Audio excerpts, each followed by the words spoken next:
Welcome back to the channel, everyone. Davey Deathray here with our guy, Vincent DiSanti of WOMP STOMP Films, here to celebrate 40 years of Friday the 13th Part 5, A New Beginning. It's crazy to think that it's been that long, but here we are. And yeah, we're going to get into saying what's up to all you guys in the chat, but I wanted to give Vin the floor here as he's wrapping up a Kickstarter for Never Hike Alone, the final cut. There's a link pinned in the comments and of course in the description as well. So Vin, take it away and do your thing, my man. Thanks, Davey. Yeah, tonight is the last night of the Never Hike Alone, the final cut Kickstarter, which has been on Kickstarter, I think, from last fall. We were running a late pledge campaign, which has been open up until basically midnight tonight, Eastern Standard Time. 3 hours from now, I'm going to pull the plug on it. Maybe a little later. Maybe I'll do it in the morning if you're lucky. But yeah, the Never Hike Alone, the final cut, is all of the Never Hike Alone films. If you're familiar with them, the Friday the 13th fan film series, cut into one master film is like one seamless cut versus our previous cut, the Ghost cut, which is more anthology style. You can pick that up. You can pick up the entire collection, which will all be leading into a campaign that we're going to launch a month from now on April 15th for something called Ghosts in the Fog, which is going to be our first ever animated Friday the 13th fan film. That will appear on the final cut Blu-ray. That campaign will appear on Indiegogo to hopefully raise enough funds to add that as the bonus perk. We're going to be releasing Never Hike Alone, a box set for the entire thing, special edition Blu-rays that this will be a part of. But you can get an early jump on that tonight. Anything you order tonight will carry over to that campaign. If you get the camp bundle, the camp collector bundle, that carries over into a box set for the next campaign. So you can secure that now and get ahead of the list versus being on the next one. So definitely check that out. We have t-shirts, sweatshirts, VHS tapes, pins, things that are not going to be on the next campaign. So everything aside from the Blu-rays that you see on the campaign right this moment will not be on the next one. So if you see something cool, like some of the shirt designs or anything like that, you're definitely going to want to pick it up now. The link is below. And if you have any questions, you can always email me at wompstompfilms@gmail.com. Yeah, so that's definitely the spiel for that. And I'm excited to be here tonight to talk about one of my favorite Friday the 13th films, A New Beginning, which was a huge inspiration for Never Hike Alone. Obviously taking the Tommy Jarvis saga and all of those things. And I believe that Friday the 13th Part 5 is definitely the biggest underrated gem of the entire Friday the 13th franchise. Yeah, I really appreciate you joining me, and I was curious to know what you thought of it, because I don't think we've really dove into this one. I think it is, you know, it's strange. It's like, can something be oft maligned but a fan favorite at the same time? If so, this movie is the exact definition of that, because it seems like there are some people that say this is the best in the series. There are others that treat it like the Halloween 3, you know, doesn't belong kind of entry in the series there. But I think what's really interesting about this one is it sort of goes back. Everyone acts like it's so bizarre, but I'm like, this is the one that's most like the original out of all the sequels, because it's a parent that's getting revenge for the death of their child. Now, I don't think Roy is seemingly as good of a parent as Pamela, but you know, we don't know Pamela's backstory, but Roy is clearly absentee. Yeah, dive into a little bit about you know, what made this an inspiration for Never Hike Alone, and just, you know, why you love this film so much. Well, I mean, I think the thing that I love about it is the tagline, which is, if Jason still haunts you, you're not alone. Watching this film as a child and not really getting to understand, you know, what was kind of going on at first, what really freaked me out was all the times that Tommy would see Jason in the room appearing as a ghost. Like the first time we actually saw like a ghost Jason. And I thought that was really creepy. I really liked the introduction to the movie. And I just sort of like the scenes that actually had Jason in them. I really found them to be some of the most creepy of the entire series. It took me many years to figure out who Roy was, because when the mask pops off at the end, I never really understood who that was. Yeah, and it doesn't look like the actor in that one shot. Not at all. It really doesn't. It just looks like, is that Jay Leno? Like, what's going on? Exactly. Yeah. And I think that, like, I think where it stood in the franchise, it's like, yeah, in 1985 when this came out, and it was the next and final installment to the series, I could see why people would be upset. I mean, it definitely lowers the bar in quality as far as like the way the film is put together. The films are a little bit like, the characters are a little bit more cartoony. You know, everybody from Ethel to Ron Sloan's characters, they're very out there, and and fun. The sheriff is kind of a kooky guy, and has that interaction with the mayor that is very sort of like soap opera-y and stuff like that. And existing as sort of like the latest film in the franchise, it took a lot of heat. But I think as it settled into where it sits in the franchise now, which is dead in the center, it's a part of the story. This was, this becomes a story of a time when Jason was in the ground, the way that it still sort of affected the town and somebody doing this way. And obviously Jason ends up coming back. So, I think by bringing Jason back in part 6 and letting his legacy live on, it's opened up room for this film to get a little bit more love over the years, because it is something different. It is a little bit off the beaten path. And like you said, it is the only one that returns to the original formula, the Agatha Christie who did it. Agatha Christie, there we go. There you go. The whodunit aspect of it, and it actually executes it better than the first film, because it actually introduces the killer in the first act, and you know what I mean. So it actually does some things that are a little bit better. It obviously it leans heavily into the partying, it leans heavily into the nudity. The effects aren't as great. Tom Morger is one of my favorite Jason Roy. I mean, he is one of my favorite stunt actors to take on the role. A little bit underrated. So yeah, there's a lot of things going for it. And one of my favorite scenes, the whole damn enchilada scenes, was like it's like a big inspiration for me in my life too. So I've definitely been a big fan of this film for a long time. Yeah, Morga has one of the distinctions of, so he's played Michael Myers, Jason, and also Leatherface, I believe. He was in Texas Chainsaw 2, right? He was the Leatherface in the back of the truck, if I'm not mistaken. I think so, yeah. So that's a pretty awesome little career there. And yeah, I think with this movie, the biggest thing holding it back for me, as far as like putting it further up in my rankings, really is just what the MPAA did to it. Because even though the effects might be like a little, not up to snuff, like really the blood is so cut out of this. I mean, they just gutted the middle chapters of this series. There's just not much there, unfortunately. But we do get plenty of nudity, absolutely, and plenty of disposable characters. Yeah, this is a really fun one. I'm looking forward to getting into it. And I just want to say what's up to everybody in the chat before we get going. And everyone out there, I do have a poll just asking you guys what you think of this film. If you think it's, within the franchise, if you think it's top tier, mid tier, or bottom tier. Right now, mid tier is winning with 48%, but top tier is at 44%, and just 7% of people saying bottom tier. So I think, as time goes on, people have certainly warmed up to this one. And it becomes an important part of the Tommy Jarvis saga too. Yeah. Yeah, it is one of those like kind of teetering points where they could have leaned into it and just made Tommy the next Jason. They could have. I mean, I've even heard James Rolfe, the angry video game nerd, did like this video where he's like, in my head, every Jason after part 4 is a different person pretending to be Jason. Which isn't really, supported by the lore in the films, but Yeah. But I would say that like I don't know, it's sort of the Empire Strikes Back of the series, especially for Tommy. It's his low moment in the series, and part 6 is our Return of the Jedi. And it fits because it's episodes 4, 5, 6. It is. Maybe that's the revolution we've made tonight. Is this is Empire Strikes Back, Friday the 13th, right here.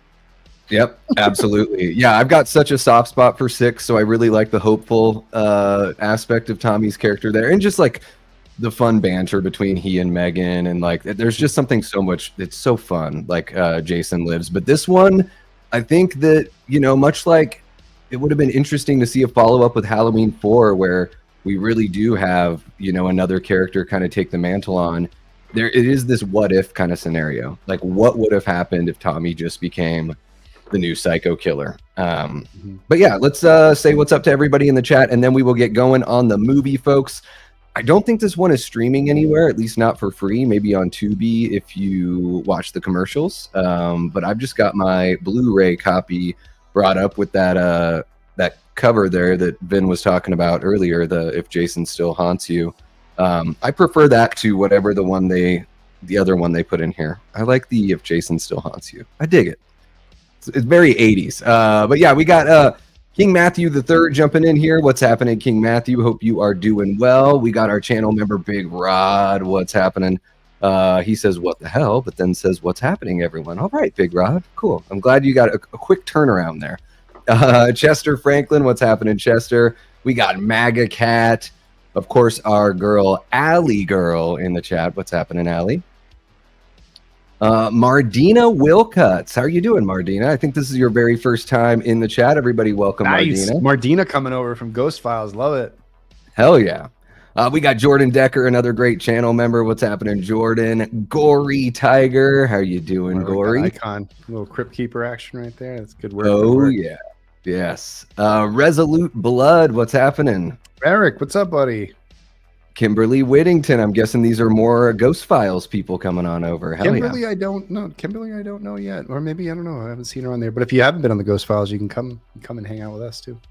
Absolutely. Yeah. Links for Womp Stomp Films, Instagram, Twitter, YouTube, all that's in the description below, folks. So if you're not already part of the 90,000 subs here on YouTube, then get on it. And congratulations, Vin. I think you just crossed that recently. Yeah, just crossed it, I think this morning. Yeah, because the other day I checked it because I obsessively check, and it was 89 something. So hell yeah. We got Tyler. Yeah, no, dude, pretty soon you're going to get that awesome little, you're going to get that silver button, right? It's going to happen. Especially once the final cut comes out, right? I think that will definitely help. And some of the other things we're going to be launching later this year, I mean, honestly, I think because when we launch Ghost in the Fog next month and it's animated, I just announced new voiceover actors. We got Zoran and Chelsea from Dead Meat, who are going to be doing voices for it. So we're partnering with the Dead Meat channel. It may end up on Dead Meat Presents cool. as a co-release. So I think that with that opening back us up, the Dead Meat people are pretty, or I guess subscribers are pretty familiar with us. They've done kill counts for us before. I think with them being more part, Zoran was in Never Hike Alone 2, which is pretty funny. He plays a FBI agent behind Larry Zerner.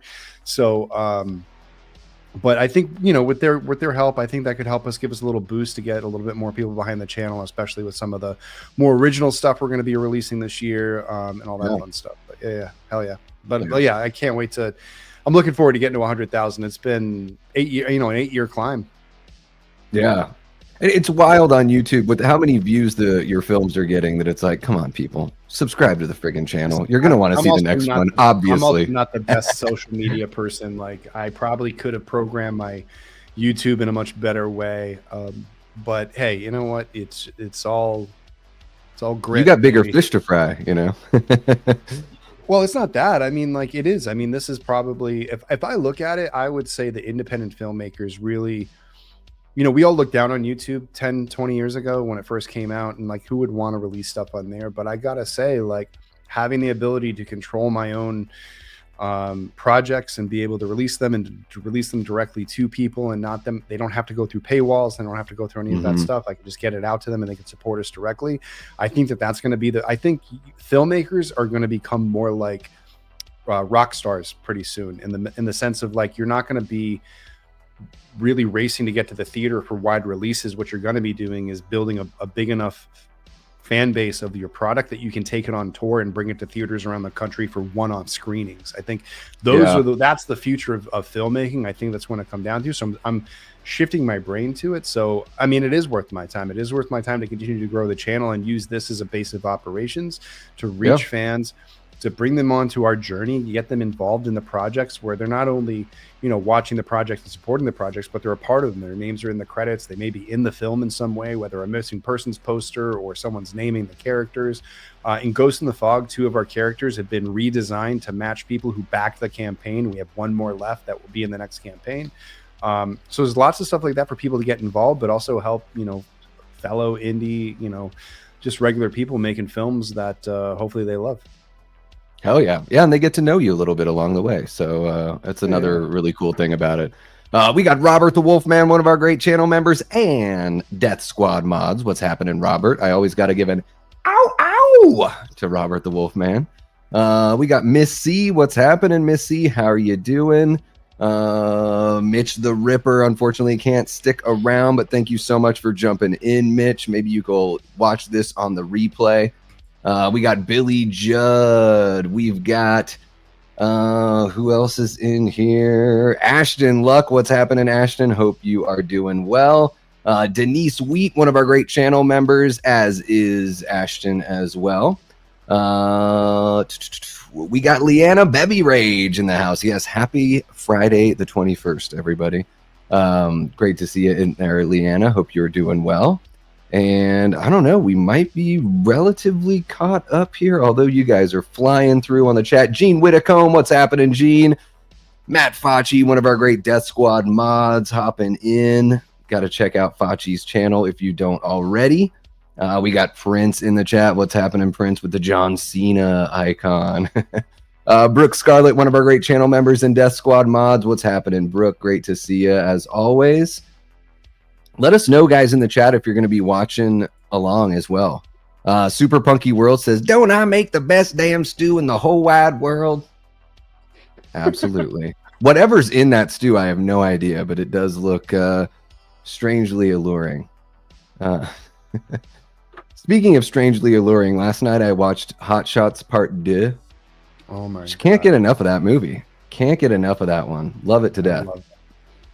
Paula Fitzhenry, another great channel member of ours as well, as is Super Punky World. I missed that the first time around. Jamie Hart, the original Death Squad mod. What's happening, Jamie? So great to see you. Adrian James, we got everyone popping in here. 32 people kicking it with us. That is wild. Nice. Hell yeah. Yeah, guys, let us know. I'm gonna get Ron Sloan on the phone. Come on. You should. I thought about bugging him, but I was like, I'm not going to press my luck. I was fortunate enough to hang out with Ron at Days of the Dead this last summer, and we exchanged information, and I did an interview with him here on the channel, a pre-recorded interview. But I was like, oh, I don't want to bug Ron for this one, but maybe I should have, huh? Well, I just texted him. There you go. We got Ryan. We're watching 5 with Davey tonight, so let's see what he says. Hell yeah. We got Ryan Olashow in the chat as well. Yeah, maybe Ron will jump on in. I reached out to Miguel Nunez Jr. as well. We got Gina jumping in. How are you doing, Gina? I met him at a convention in the summer, and when I told him that I had interviewed, I was like, dude, 1985 was your year. Like Friday the 13th Part 5, Return of the Living Dead. Are you kidding me? And I was like, I just interviewed Ron, and he's like, interview me. Here's my number. Yes, thank you so much for sharing that, Jamie Hart, sharing the WOMP Stomp link there in the chat. Really appreciate you. And I think we're pretty much caught up with everyone that's hanging out with us. Gina's celebrating 7 months of channel membership. Thank you so much, Gina. Love to see that. That is amazing. I think that's just about as long as you could be a member. So really appreciate the continued support. Absolutely. And it looks like we're all caught up. Okay. So the marathon part of the evening is over. Time to get into the good stuff. I've got the IMDb page pulled up just in case I forget somebody's name or want to pull up some trivia. It's always fun with this kind of stuff to be able to do that. So, all right, everyone. As always, we will cut the music. There we go. Now it's just very awkward and silent when one of us isn't talking. We're going to bring the timer up here on the frame as well. So as per usual, tell Vinny to stop texting and pay attention. He's texting Ron Sloan. No, don't worry about them. Don't worry about them. They're making Halloween time travel videos, and I haven't sent them that clip yet. I'm just mad. Oh, those are fun. If you don't subscribe to come on. Yeah, if you don't sub to All the Good Names Are Taken podcast, you are missing out. They are 2 of the funniest dudes on YouTube. Yeah. So you got to check them out. What's happening, Brett? Must have just missed you. You are not chopped liver. Thank you so much for hanging out with us, man. Really appreciate you. All right, cool. Let's go ahead and get this rolling. I'm going to say 3, 2, 1, go. And on go, we will push play. I've got it just stuck 0 seconds on that Paramount logo, I believe. I haven't. Just make sure. Black. I pulled mine down from Apple TV. Yeah. All right. All right, everybody. if you're, speak or pull up your stream now or forever hold your peace. We are going to get going on 3, 2, 1, go. Oh yeah, and there it is, that grainy, beautiful logo to let you know this is actually one of the good Friday the 13th movies. Yeah, and it's before they're doing all the echoey like Jason. Yeah. Oh Jesus, I got this thing blasted in my ear. All right, let's see. There you are. Now I watched some of the commentaries in preparation for this, and I guess this is like a 55-year-old woman from the back playing Corey Feldman. Any of the walking shots? Yeah, he was shooting Goonies during this, and so they can only get him for like this one night. It's in somebody's backyard, which I love. Yeah. I love the fact that like a film that was done and put in theaters and people paid money to see it, where they were just like, we're just gonna go shoot it in Mary's backyard. Yeah, they, I think it, by all accounts, they say it was Feldman's backyard. I don't know if that's true, but I think it was. His aunt's backyard or something. It was his family member's backyard. Yeah. Yeah, probably and it's somewhere one in of those. Thousand Oaks. Yeah. Yeah, the movie magic's great though. You would never know. They match it. He is such a charismatic performer, and of course, the director is telling him what he's supposed to be reacting to. And well, I mean, obviously you got the grave, but let's break down the production design. I mean, when you really think about it, you feel like, oh my God, we're in a graveyard right now. But I mean, there's one grave, there's a fence in the background, and there are some crosses. You know what I mean? It's such a great, like, they're making the best out of nothing right now. Like, that's literally someone's backyard. Yes. So if you look at these glasses here, that was a reference for, we use those as reference for Never Hike Alone 2, and we had our little horror Stevie Tommy Jarvis. That was very much inspired by, you can kind of see that, how, and I got to shout out to James Sweet there, because he's the one who helped us track those down. But yeah, see, just the fence in the background, they just build the fence. They got a couple of headstones, but it's really not this isn't a huge production, They got a couple of lights set up. They obviously have that lightning rod rig. Man. And what's funny is, like, when they ended up doing Jason Lives, it's just a different flavor of this very same opening, pretty much. It's that you get the only difference is that Tommy's one of the teenagers digging up the body, but these guys are like thrill seekers versus Tommy having like the whole thing. But again, like this also could reflect, because this is a dream. Tommy's now he's probably had this as a reoccurring dream for all these years. So, so to him, that's sort of that's what I get from that jump cut of him waking up as, a teenager is, this is what's been happening to him since the final chapter. Yeah. And I wanted to continue that on with the Never Hike series, is like this continued even after part 6. And he continued to sort of like get haunted by all this stuff. Which, what a shallow grave. I've had to dig a grave for Jason Rising, and I got to say, if this was a $1 million product, $3.5 million production, I think it was. What the heck? Yeah. If you slow it down right here, when he stabs one of these dudes in the stomach, you can see the cut off part of the machete that doesn't have a blade on it. No, why did you tell me that? When it's the shot where it looks up at his stomach, just like watch real close. Yeah. It's pretty funny. Trust me, I went back and I studied these things so hard when I was doing Never Hike, and I started catching it. Right? Yeah. Okay. Get it, like that frame right. What's funny is reaction stuff that's like, there's no way he could have seen Jason like flick the machete up from that far away, right? I mean, and like, who would have buried him with a machete? Yeah, why'd you give him 2 weapons? But this shot right here, this shot of him standing up in, oh my God, why are there straps inside the mask? We'll never know, but.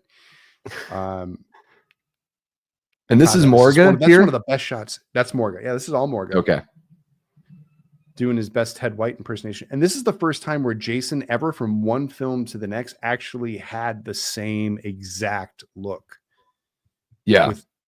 They keep the Ted White look when it's Tommy's. Yeah, because when they did Richard Berker and Ted White, it did change a little bit. Like, for sure. Yeah, green shirt instead of the blue, right? He had like the long black fingernails and all that stuff. So they brought that into this, but he's just not as hulking as Ted is. Sure. Still very, I mean, there's just something about the whole visage when you put the outfit on. It just, I don't know, it just sort of plays.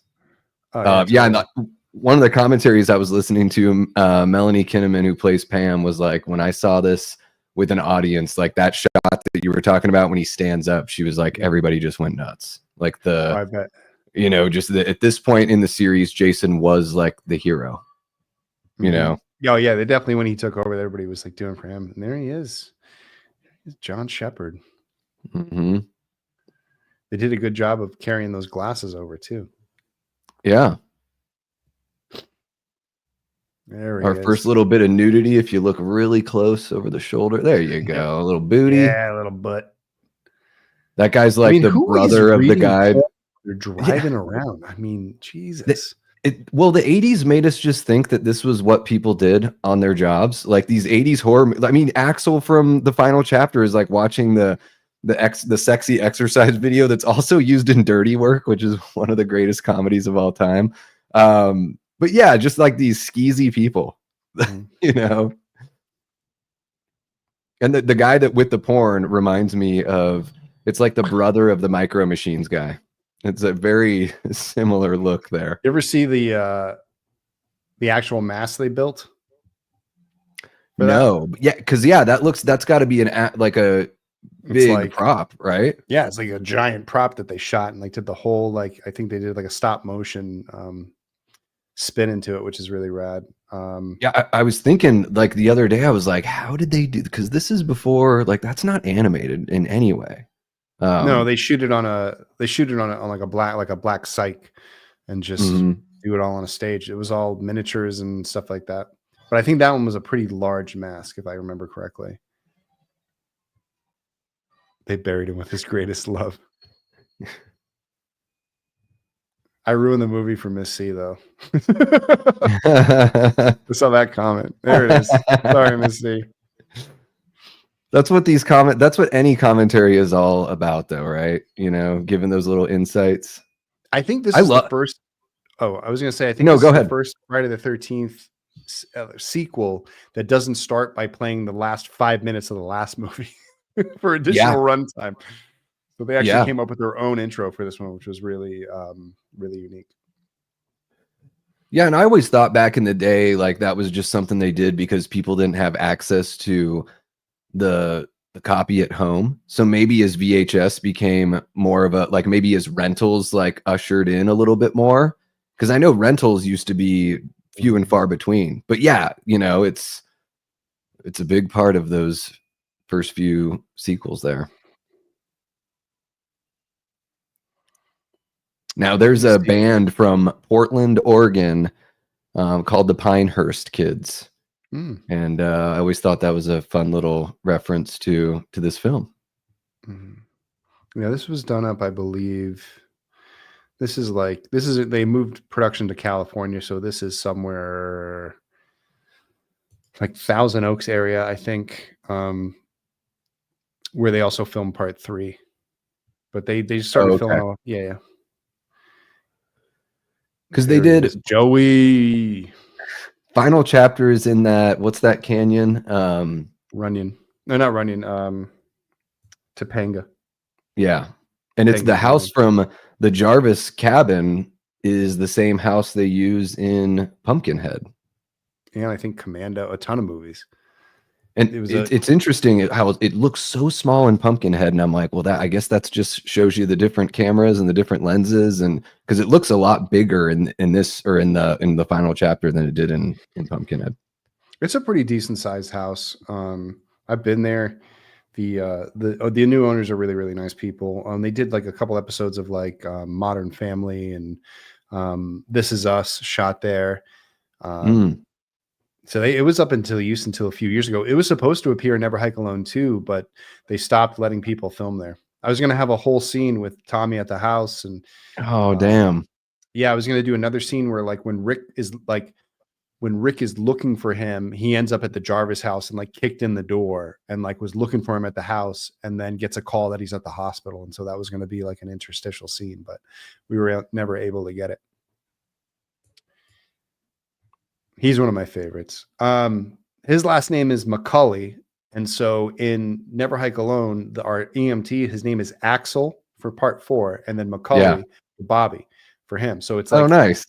And it's supposed to be, he's like, that character from our movie is the son of Axel and his sister, who he was also sleeping with, who worked at the, at the thing, because Axel was sleeping with everybody at the hospital. Oh yeah, it's a big old soap opera. And and the guy that played Axel's he's the klutz from Police Academy. Yep. He is the rabbi that tells everyone all your secrets in Seinfeld. Yeah. He's like, I ran into Elaine today, and she expressed to me that she was jealous about who you're dating. And there's like, oh, look at that Godzilla versus the Thing poster in the background. Right up above him. Yeah, he's just right above. I think there's a War of the Gargantuas in there too. Pretty interesting for a dude running a mental like asylum. He's like, "You guys want to watch these monster movies, kids?" Yeah. Oh yeah, yeah. There's Tusk. Couple of chimps hanging out, and then John Lennon, because I guess peace or something like that. Yeah, yeah. I saw that too. Jordan Decker helped destroy a family tradition, child abuse. Yes. You got Toucan Sam. What else we got in the background there? Something in Spanish. La queso. Talking about cheese. The cheese. Yeah, I think this is Godzilla versus the Thing, but yeah. Yeah. And then it looks Godzilla like versus Mothra, right? In between the chimps and John Lennon, it looks like a picture of some sort of kaiju thing. Yeah, it looks like either where the gargantuans, or actually it just looks like a building on fire. And there's a whale jumping out of the water. Yeah. Oh, look at you see that little like face with the mustache? I'm looking for it. I'm just like picking apart all the things. And then famously, you know, this actor was in Indiana Jones and the Last Crusade. He's where Indiana gets his whole look. Yeah. That's right. That's right. He's the original Jones. Oh, there they are. Even Gordo's in it. Look at Gordo making it. I hope he got residuals. If you play a drinking game and the only rule is drink every time they say Gordon, you will be so trashed, because there's a couple moments where Tommy just won't stop saying it. Oh, Gordon, what are you doing, Gordon? You got a girlfriend, Gordon? And then that's it. You're drunk already. Yeah, Tommy's going to go crazy with that 3-inch knife. Can't wait. How they let him get that in there. Now, these walls here are rivaling the walls in the A Nightmare on Elm Street franchise, which I've noticed are always so dirty and gross, and I don't know why. Probably because back in the day, everyone smoked. And so it just everything got grimy. Yeah, they should have used darker paint.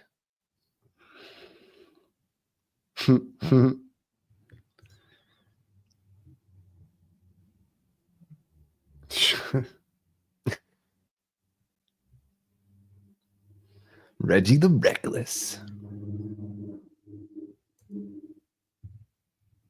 All strings.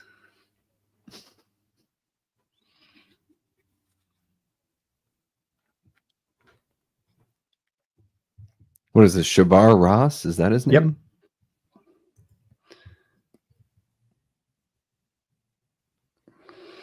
Yep. Zaxxon. So yeah, that's that the mask he wore. Same one? I don't know if it's the same exact one, but it is the same design, which I believe was a Tom Savini thing.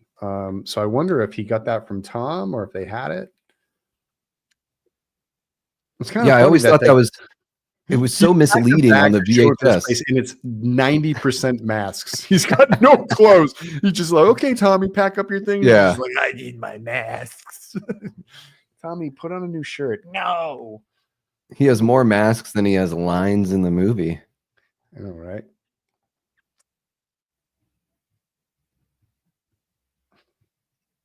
I did.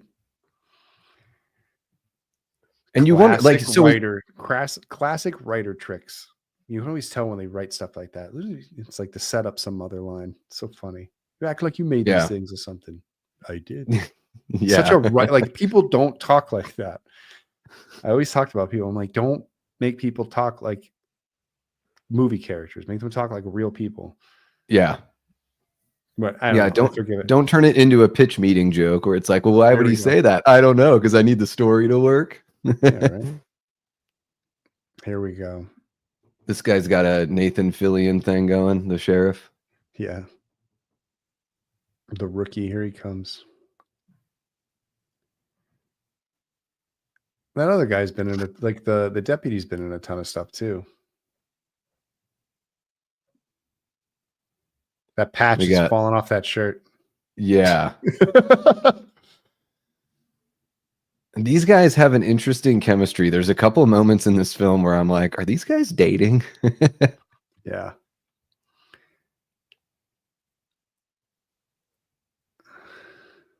Got the horny couple. They're so great. Deborah Debbie Voorhees, Sue. so damn cute. Oh my gosh.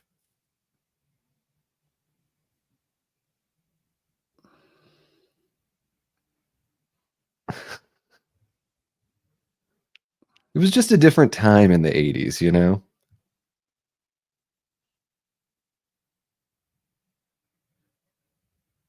Oh, here we go. The introduction of Ethel and Junior. Yeah. And man, Ron is just so unrecognizable from this role. I know. He's a husky boy. It's wild.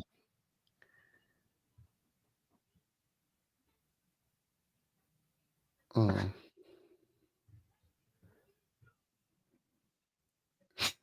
And they're making her play, I'm guessing, a lot older than she really is at this point, right? Oh, yeah.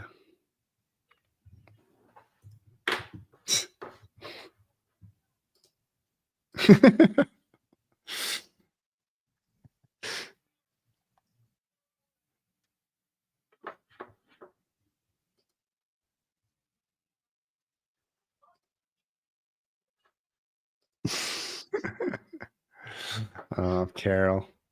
Rest in peace, Carol. I got a bomb on me. That's a wild thing to say. Somebody put like, I got a bomb on me, and she doesn't get arrested. Yeah. But they all know she's talking bullshit. It's just Ethel being Ethel. You know what I mean? Yeah. It's not about the size of the knife. It's how I get it. Yep. We are 17 minutes in, and we only have 2 deaths in this movie. Yeah. Yeah. They're not even real deaths. Yeah, they're all dream deaths.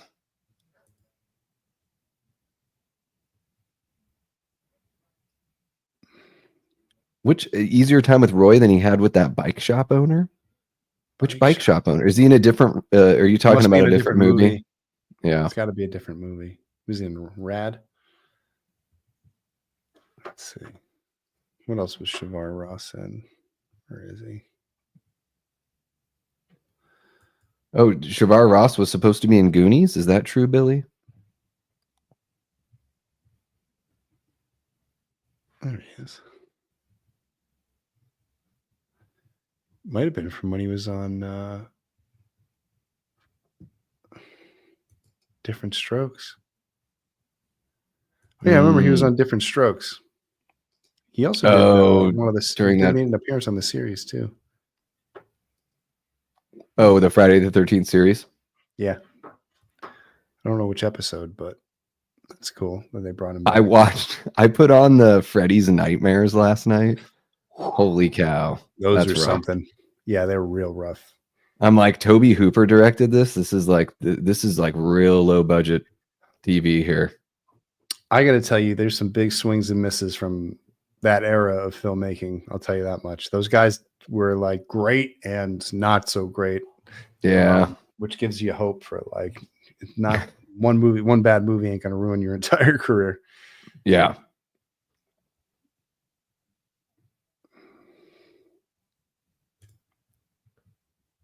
They're so mean to him. They are. You know, because he's clearly different than them. They're like troubled as in like they've made bad decisions in their lives, but they don't seem like mentally diminished, right? The way that he is. Yeah, he's like, he probably just shit his pants. You know what I mean? Like he's walking around with a full wet turd. Yeah, at all times. They should have put a brown stain back there. They should have just fully committed. And like Vic's chopping job. And then they're like, letting this dude out here with this double-sided axe just go nuts on logs. Like, this is not a very well-run. No, he ain't chopping recovery firewood. He's just like, this is just therapy for him. Yeah. Here's another Return of the Living Dead alumni right here. Yeah.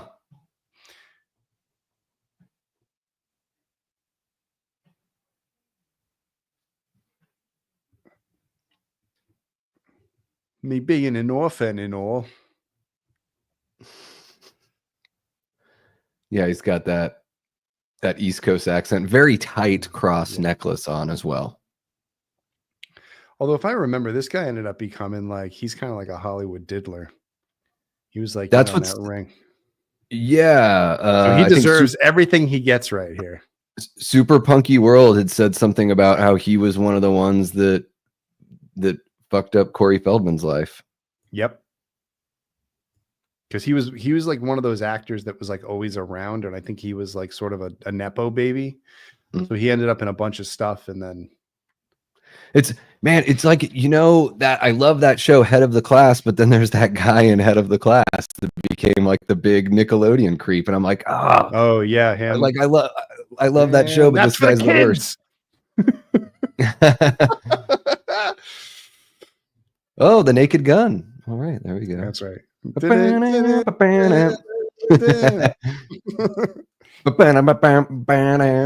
guess they're really doing that with Liam Neeson. I can't wait to see what I think he's actually going to be able to do it. I think it's going to be really fun with him being like Frank Drebin. I think he's a really good casting, and Seth MacFarlane writing it. So as long as he keeps it in the vein and doesn't try to make it his own thing too much, you know. See, like right here, like, you know, talk crap about Friday the 13th Part 5 all you want, but now like someone's been killed. They set up a guy who is actually crazy, who's being taken away. Here's your first red herring. You know, you got Tommy being creepy. Look at him hugging that pole back there. Yeah.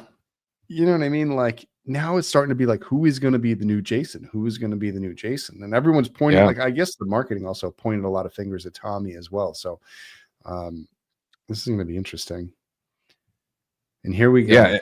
And something that like so many of them witnessed. It's yeah. I never understood like they like neatly placed his arm on his back. Is that kind of bizarre to you that the arm is neatly placed on the back? Well, they probably did it just because they wanted to just keep all the gore away from everybody, but then they just pull it right back.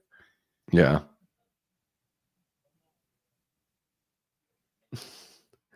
He's like, I'm gonna kill you next. This guy's just. This isn't odd. Like this scene does kind of stick out, kind of odd in a way. You know what I mean? Like they kind of tip their hand. Yes.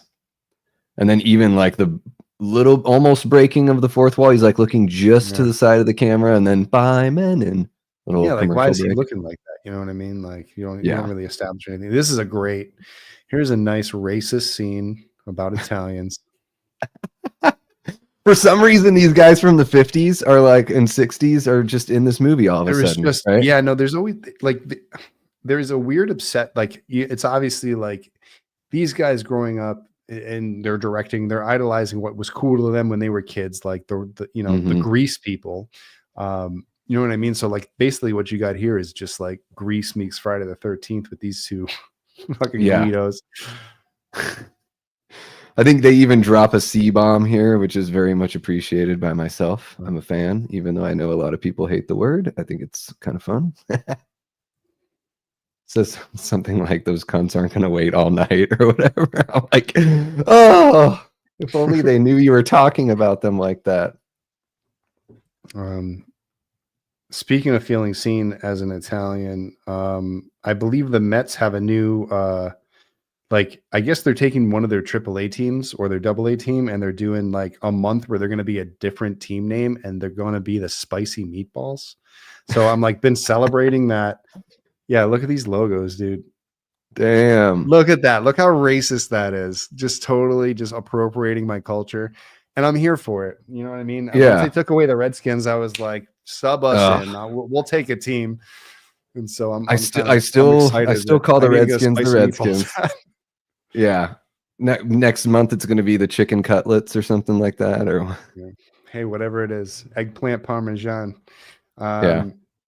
The egg. Yeah, actually, you can't do that. So, I just realized.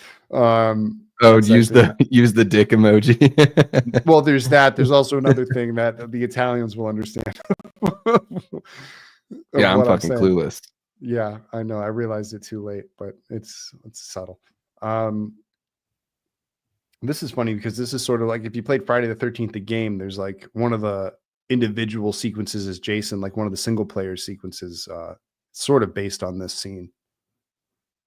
Oh yeah. Okay. You know what I mean? The first one you do basically where you sneak up on them fixing the tire. They pulled a lot from this scene. Like, how can you not see? It's like dude in a hockey mask. Like, it's not that bright. Great. Yeah, there's some, yeah. And this guy with his, it better be ready, it better be fixed. He's got a like little song and everything. A rat-a-tat-tooey.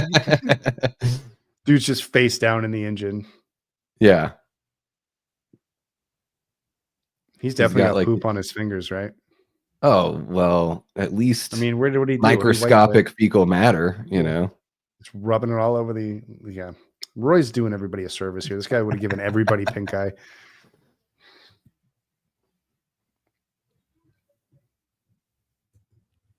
Leanna in there with all of her Italian stuff as well. There you go.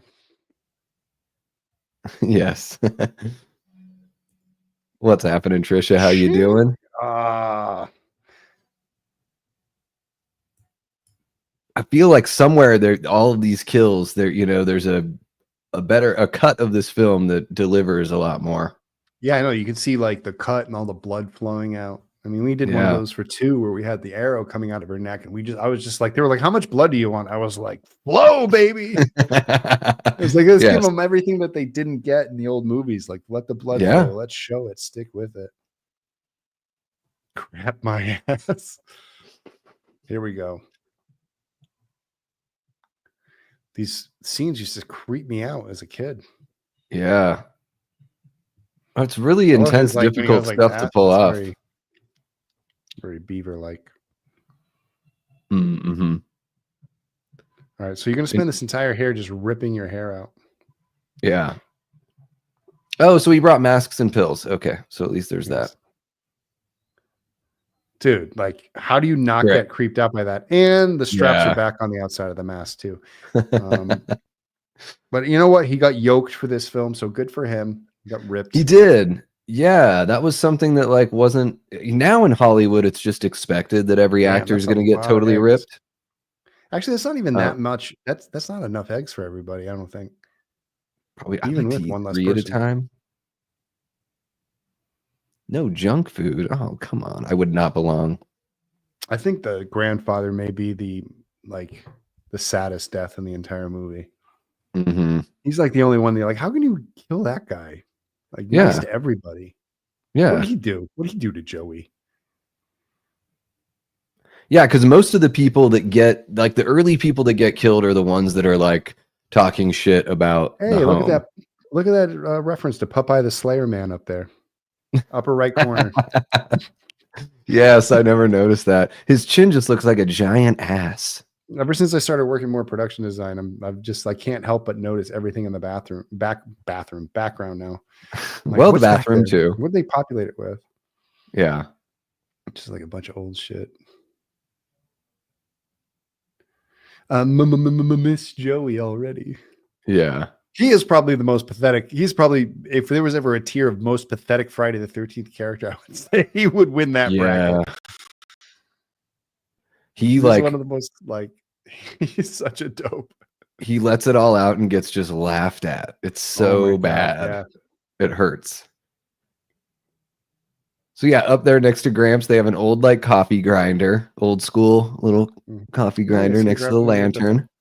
What is that big green thing? It looks like Slimer.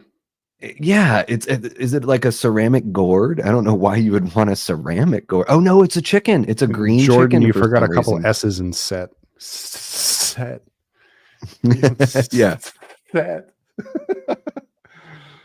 Look at that, dude. Look at that jar of milk just out on the table. Yeah. It's like that's like a pizza parlor pitcher for beer, but for some reason there's milk in it. I mean, can you imagine doing that with milk nowadays? Like, I don't think people like drink as much milk as we used to. Maybe that's why we're all sick. Yeah, not nearly as much. Trisha, I don't think it's a hot take to not love part 5. I think that I think people have been warming up to it, but I think, yeah, it's definitely one of the different entries, you know, it stands out. It ends up on the bottom of a lot of lists, that's for sure. I think it's sort of right in the middle of mine. The original, like you said before, like Halloween 3 and this were, you know, they were friends for a long time. Now it's Halloween ends. Yeah, now Halloween ends. Halloween 3 has become like the biggest cult classic. Yes. Shoot. Yeah, Allie, that pink cow is pretty distracting on the wall over there as well. No junk food. What is that? This guy just keeps on punching. 4 ways you can help stop drug abuse before it starts. Wow. Nice.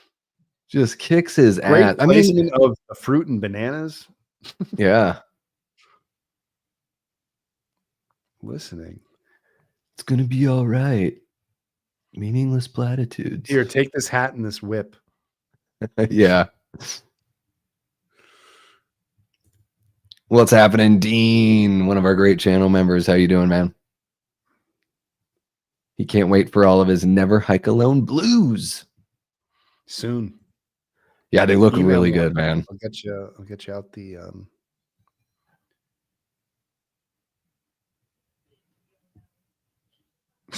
Eat your fucking slop. What a great line.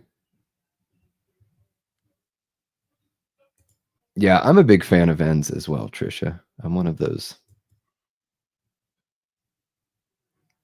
I would imagine John Shepard did do some training in this one. Self-defense training, yeah. And clearly you know, nowadays they just pay for anyone to get ripped, but he is something special in this one. Here's another red herring. You know what I mean? Yeah.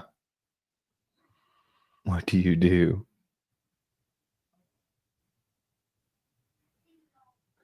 The grime on her teeth, like the little detail to the character design and like the, you know, the makeup. She's got like this grime on the bottom of her. It's gross.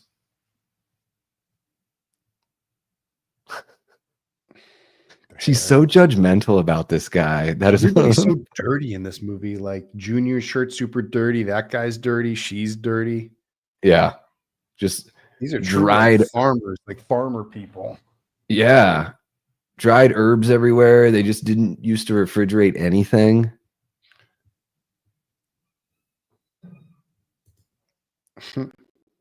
Yeah, we've been talking about that DJ Plays Favorites. Just you know, the haunting scenes in this one, especially with everything Tommy's going through. You big dildo.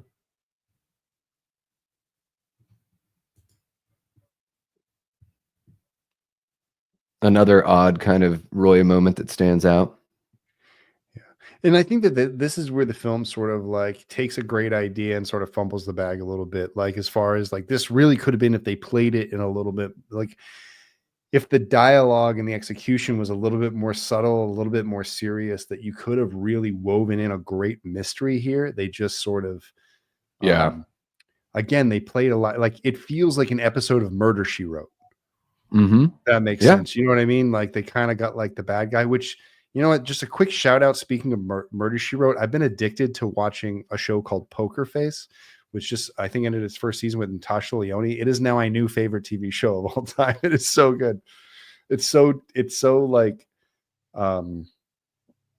it's so corny, but I love it. Is it like a throwback to that?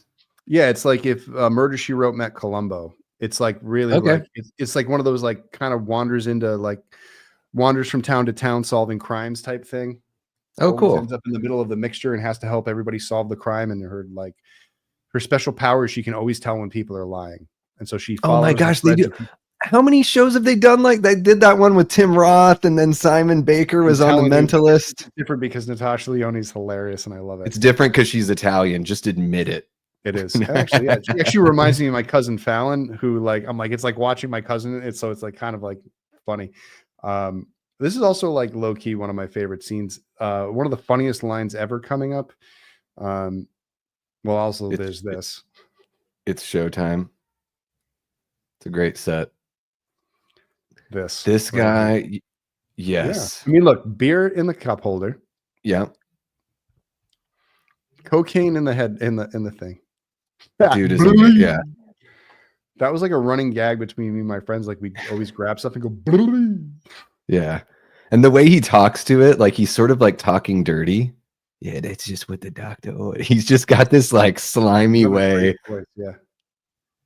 Forecast cloudy in the mountains. Forecast. Sunny in the valleys and snow flurries up your nose. So good. Because everyone in the 80s just did coke. That was just the way it was. Like, oh my God, the face he makes. Yeah.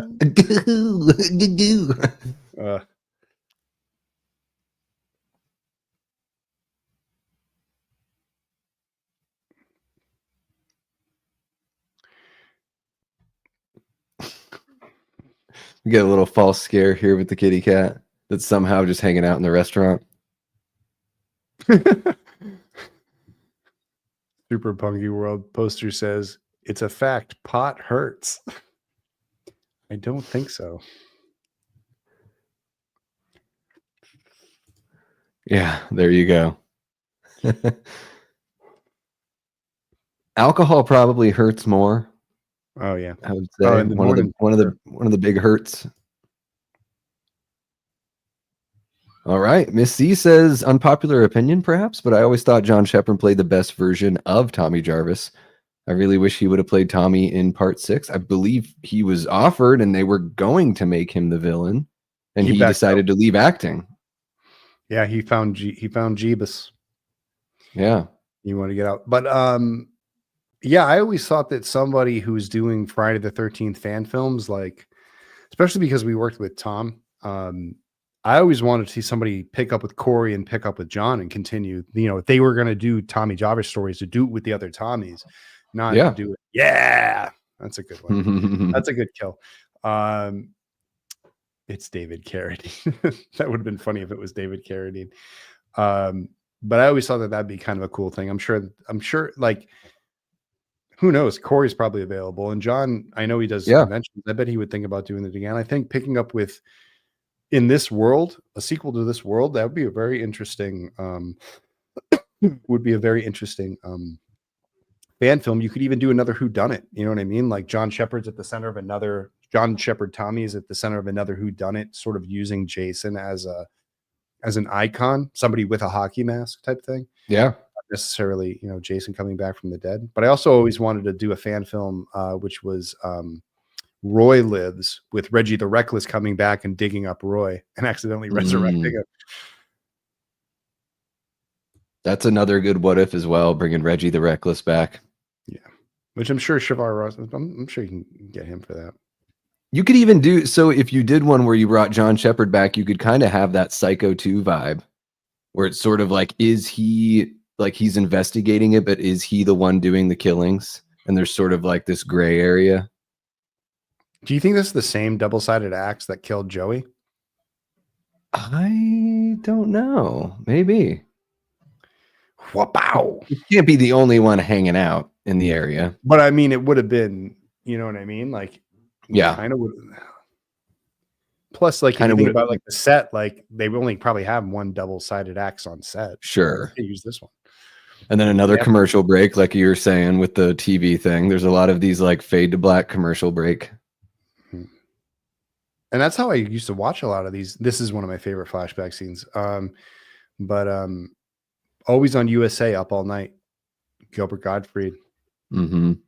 Now this week on Jason always seems to do. Yeah. Kill people when they're having sex. What's up with that? I love that flash. Again, the straps are inside the mask. I wonder what was going on with that. Yeah, did they like super glue it to his face? No, just the straps were like inside. They were they clipped inside rather Tucked than in. outside. Yeah. Yeah, they tucked back. Yeah, the way that I saw these movies for the very first time was on USA. I don't remember how old I was, probably like 8 or 9. So we're probably talking 89 or 90. It's like a And I think tiny sheriff's office. the first Friday the 13th I saw was the first one, and nothing had been spoiled for me. So the whole time I'm sitting there waiting for Jason to show up because I just knew Jason is the icon. So I'm sitting there as a little kid watching and being like, okay, when's he going to show up? Nope, none of that.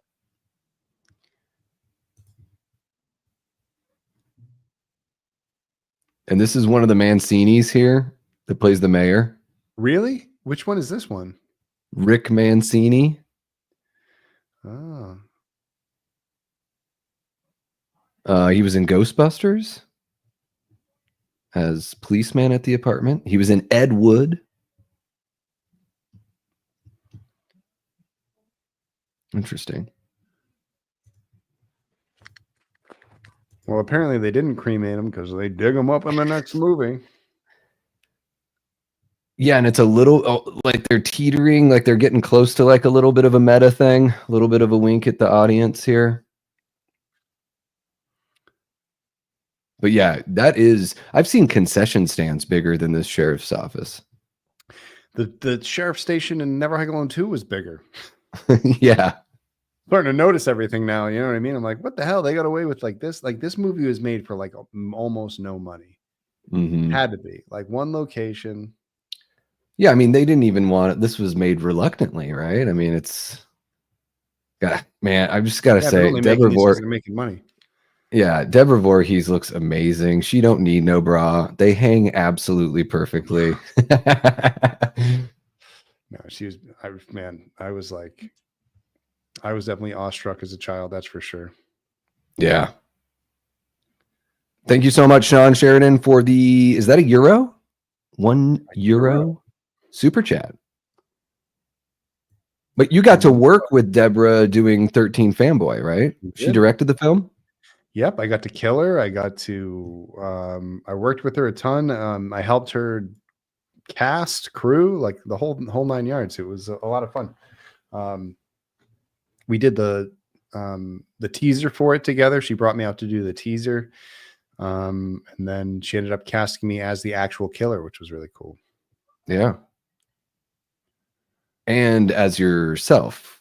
I played myself in the movie. And then you're Judy Aronson's like boy toy. I'm so fucking jealous, dude. I've got such a huge crush on her. And I love that she's like shitty to you. It cracked me up. But she's actually super sweet in real life. Judy actually took me to a screening of Final Chapter where I got to meet Lawrence Monson, the twins, Joe Zito, and I got to ask them a bunch of questions, which was really cool. Hell yeah. Yeah, she seems totally amazing. I really enjoy her performances quite a bit. Weird Science is another classic that she's in. Yeah, but I mean, she worked really hard to get 13 Fanboy done. I was incredibly proud of her. I watched her watched her go through the entire process of it, and to get a chance to screen it. We got to do the screenings in Hollywood. Did some Q&As. It was a lot of fun. Yeah, the movie's great. I mean, and even like, so it's really cool that she is directing it, but she performs in there and does a really good job as well. Yeah, which wasn't the original plan. She it was supposed to be Adrienne King was supposed to be in the movie. But the subject matter was a little bit too close to home for Adrienne, who had an experience just like that. With somebody pulling a fan pulling a gun on her at one point. So she backed out of the movie, and then Deb said that she'd jump in and do it, and she ended up playing that role, and it ended up working out. Yeah, that's crazy. Everything that, yeah. Excuse me while I'm a little distracted. So easy to be distracted here. Yeah, I mean, the Adrienne thing is so wild. I mean, not only having to deal with the stalker, but having them like infiltrate your friend group, and you think that this is somebody you can trust, is like a whole nother level of scary. But she ended up coming back to the fray and doing Is it Jason Rising? Oh no, yeah, Jason Rising, yeah. Yeah. Which I helped on that film, and I was a big part of helping them land that. All the work credit goes to James Sweet. He's the one who reached out, made it happen, and got the going. But when it came time to like get her into the film and write her scenes, James and I, this is probably one of the best deaths in the entire series, right? This is a top 5 death right here. Yeah. To the eyes, so good. Yeah, James and I had to wrote that scene together. We had to put something together that felt right for her. And I think it was something that really kind of lent into the side of like her mission at the time, which was to prove that like Alice didn't really die. They actually released some of that unseen footage of her getting killed, and some of the photos of like the ice pick, like not going into her brain, but like going through her face. Where I was like, well, that wouldn't have killed her. Yeah. So she lived. And so like we wrote this whole ending about like her, like, being in there. So it was actually really cool to bring her back. And Amy Steele does a cameo in that one as well, which was really rad. Yeah. If you guys haven't seen Jason Rising, I recommend it. A former classmate of mine from high school up in Alaska is in that film as well. So Evelyn Cushing was her name as I knew her. But I think she goes by Evelyn Gale in the film. Who does she play?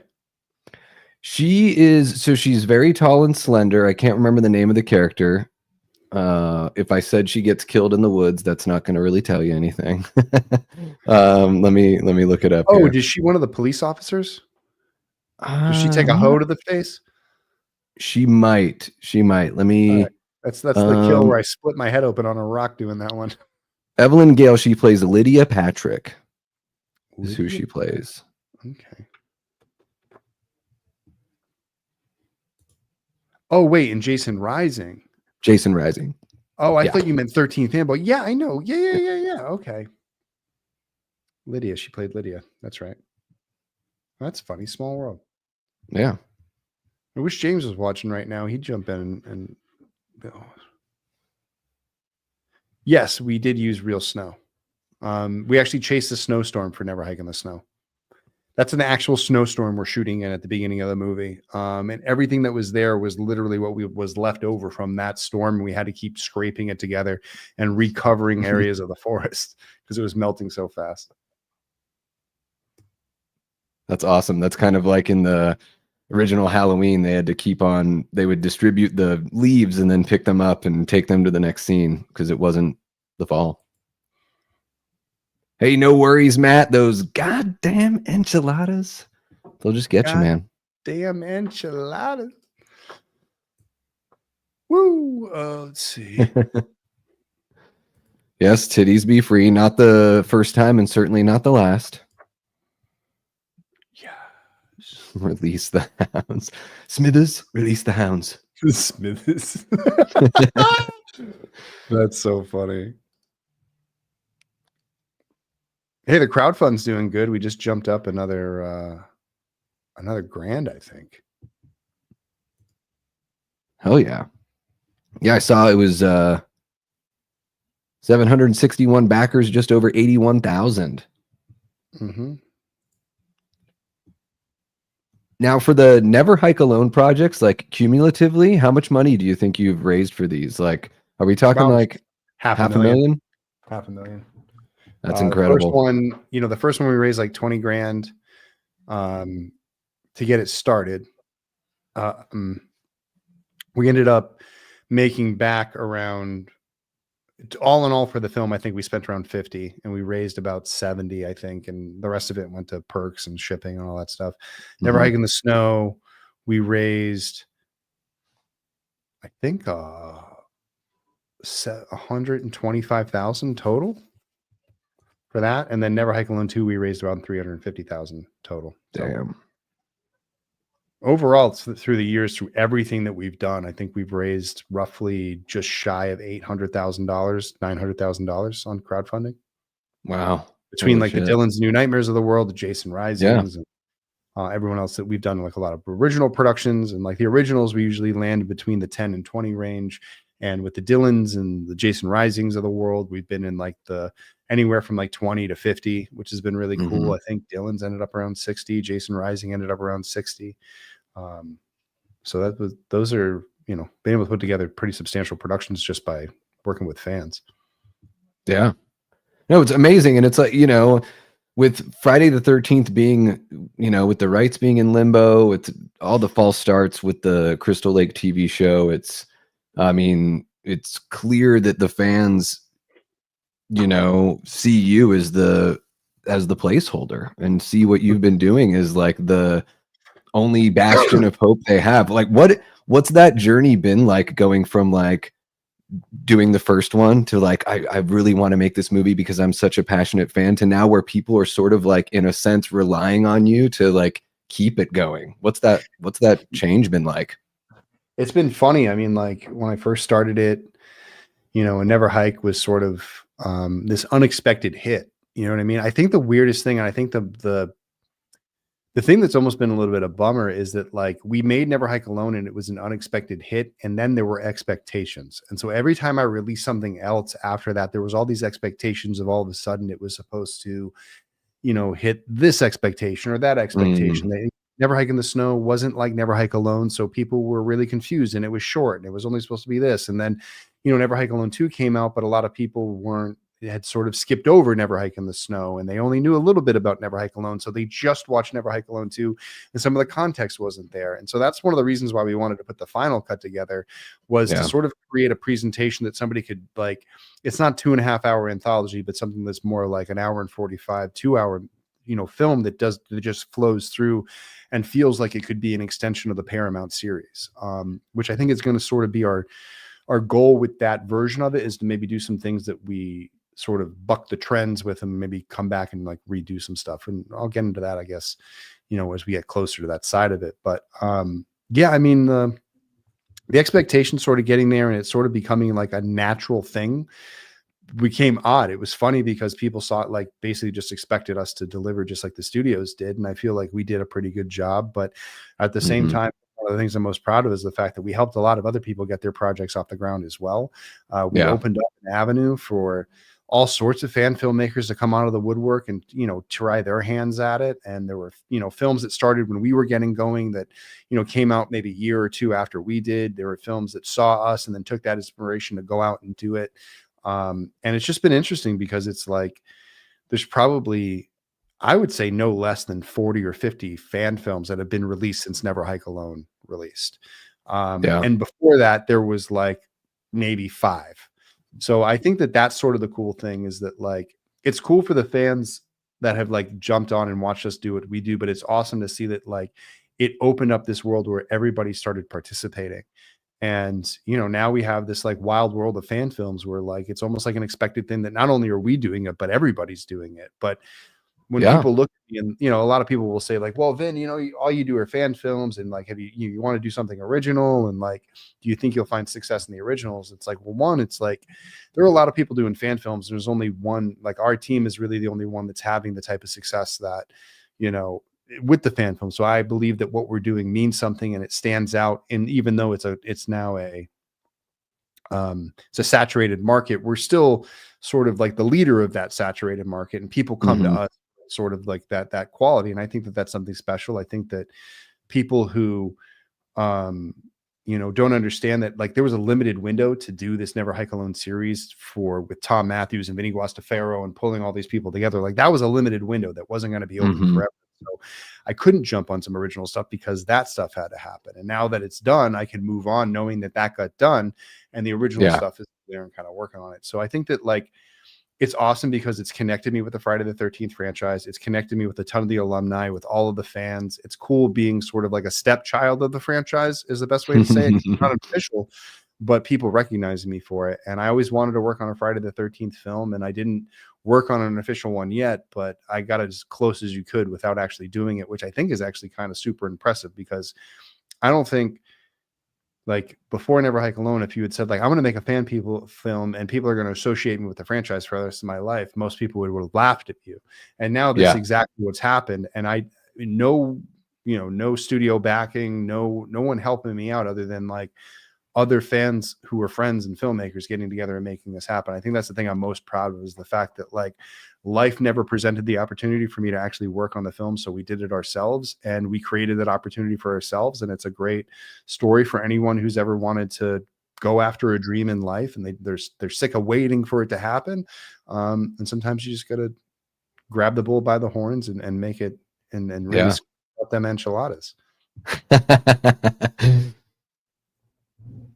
Yeah, and you're without even really maybe even realizing it, you've become a trailblazer. Like you said, you've kicked off a whole, the expectations have risen, and people have done some really amazing things. I mean, the ones that come to mind are, Dylan's New Nightmare and the It's Me Billy films that, aren't even within the Friday the 13th franchise, but I don't think would have been created if it weren't for what you guys do over at WOMP Stomp. I mean, especially with helping to make Dylan's New Nightmare. Well, I know that Cecil was definitely kind of inspired to kind of go after it. And, what was cool is that by doing Never Hike Alone and reaching credibility and sort of like people recognizing that Never Hike Alone was, worth watching and worth kind of going into, when Cecil approached me about going to approach Miko to sort of convince him to say like, hey, fan films are worth doing. It helped. You know what I mean? Like that was the thing that put Miko over the edge. It sort of felt like there was some adult supervision in the room. Not that Cecil wasn't capable, but it was that he needed to go through that process. And now, the cool thing about it is now Cecil comes out the other side of that with that knowledge and able to do it on his own and able to push forward and do those things. And now he doesn't need my help to go get someone else. Now he has a calling card to say, I can do this. And same thing with James Sweet. Like, James did all this stuff. We worked together, and now he has his calling card. And so it's really cool to see, other people sort of being able to benefit off of this stream. It's not like I'm the only one who's, benefiting from this. This has sort of opened up an opportunity for me to help a lot of my peers and see a lot of projects that I'm a fan of. You know what I mean? Like they pitch me this stuff. I want to see it happen. So I get to jump in and kind of become a part of that. And it's been a really fun process. Yeah. And the fans, Brandon Collins says, if the fans had our way, you'd get a shot at the official franchise. Hopefully one day. We'll see if they ever get out of this TV. If they can get that done. From what I heard, and I talked to some people that were pretty high up, the idea is that they want to do 4 seasons in a movie. The 4 seasons will be a very specific tone and thing, and then the movies will be sort of like late era Paramount, where it's going to be Undead Jason sort of doing those things. So we'll see if that is the way it goes. And I would love to jump on something. I would love to work for the TV show. I'd love to do a movie. The longer they take, the longer it gives me to get some more original stuff under my belt, so I can brag about my my box office results in chat rooms with people. There you go. Yeah, I'm everyone that follows this channel for any amount of time knows that I just don't have a good feeling about the show, the starting and the stopping and everything. But it seems like they really are like, okay, we have to make this work. But I'm going to be positive until I have a reason not to be, unless I can point at something and say like, okay, you had me until you did this. And want to hear a funny story about this scene? All right, we're going to let it play out with Ron driving around on his motorcycle.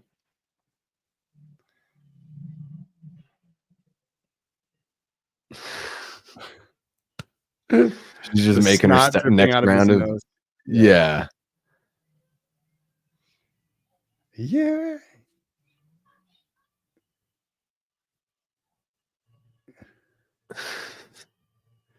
So these shots right here, boom, boom, all this.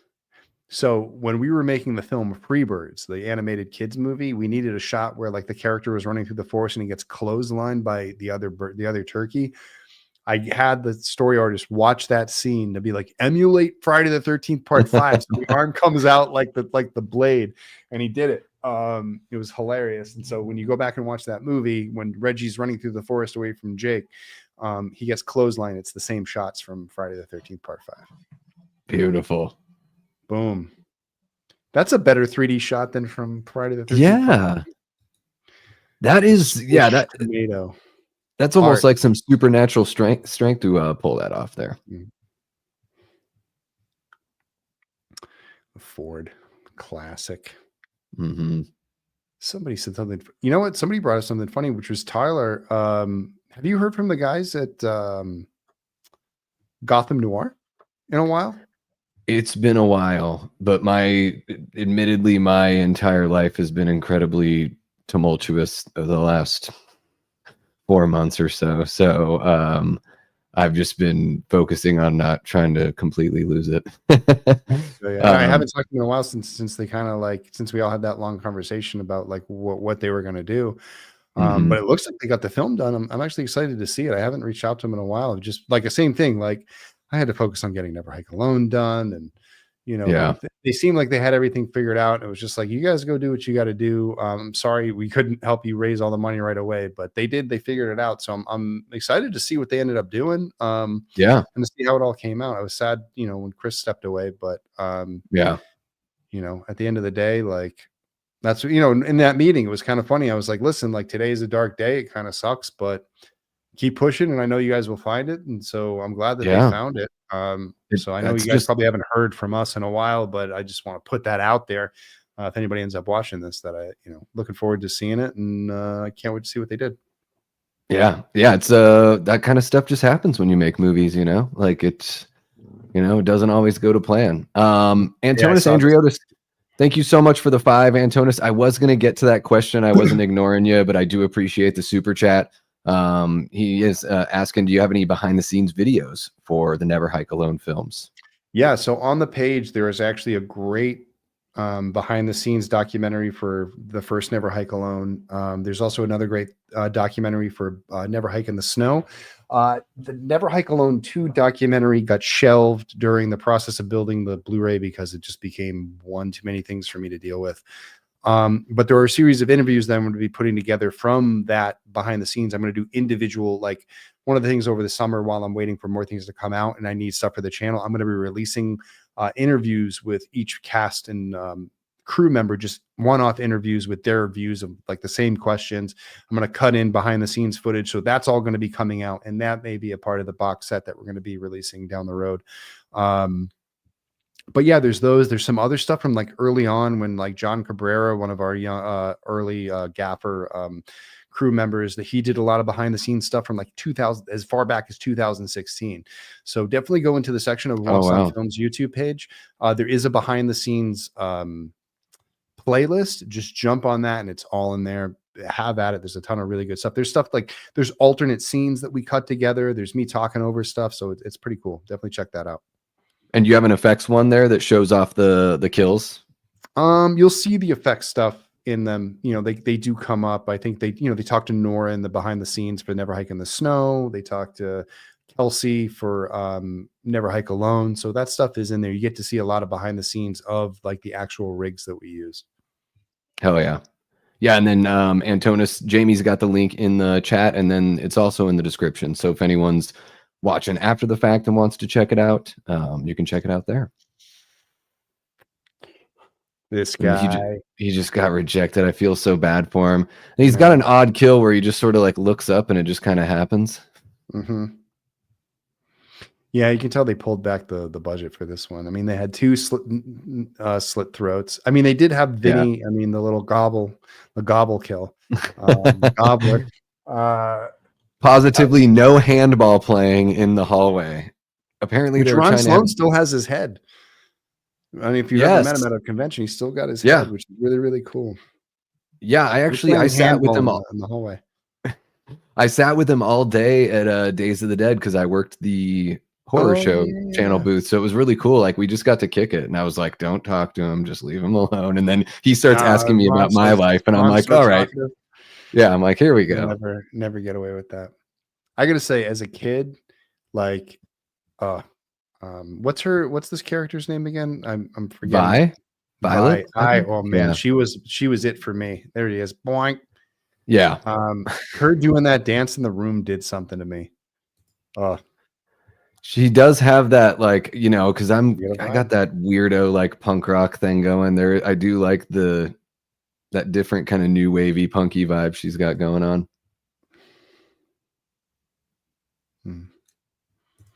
There we go. Jordan Decker. One of my favorite parts is coming up soon. Robin topless.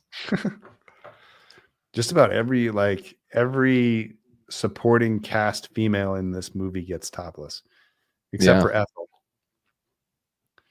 Ethel, Pam, and Vi are the only ones. Well, Pam is the lead. Pam is the lead. Sure. Oh, She's yeah. the final girl. You know what I mean? Like, so the final girl's never going to take her top off. So she's the final mom. I mean, final girl. Yeah. Violet was supposed to be stabbed in the crotch. I don't know why I said it like that, but it's just. I was reading the comments. We're gonna stab her in the crotch because that's what she deserves. Oh, and I think this color paint is mint chocolate chip, if I'm correct. Little James Dean poster. There you go. Huey Lewis in the News picture or something. Boom. She doesn't have much, but they're perky and sweet, you know? Everybody's in shape. Young Hollywood. Oh my goodness, yeah. I do kind of like her wild woman hair. I don't know what it is. Maybe it's just because I was a kid in the 80s that there's something. I know it's not like objectively good looking, but there's something about it that just like triggers some memory. It's just a hose hitting that fucking window. Movie rain. And she does not even notice this when she gets into bed. I have a tough time believing that she's got a dead guy laying right next to her. Or just anybody. Pam gets nippy. Yeah, a little bit. A little see-through white shirt. Yeah. And Brandon says Ethel was the one we all wanted to see.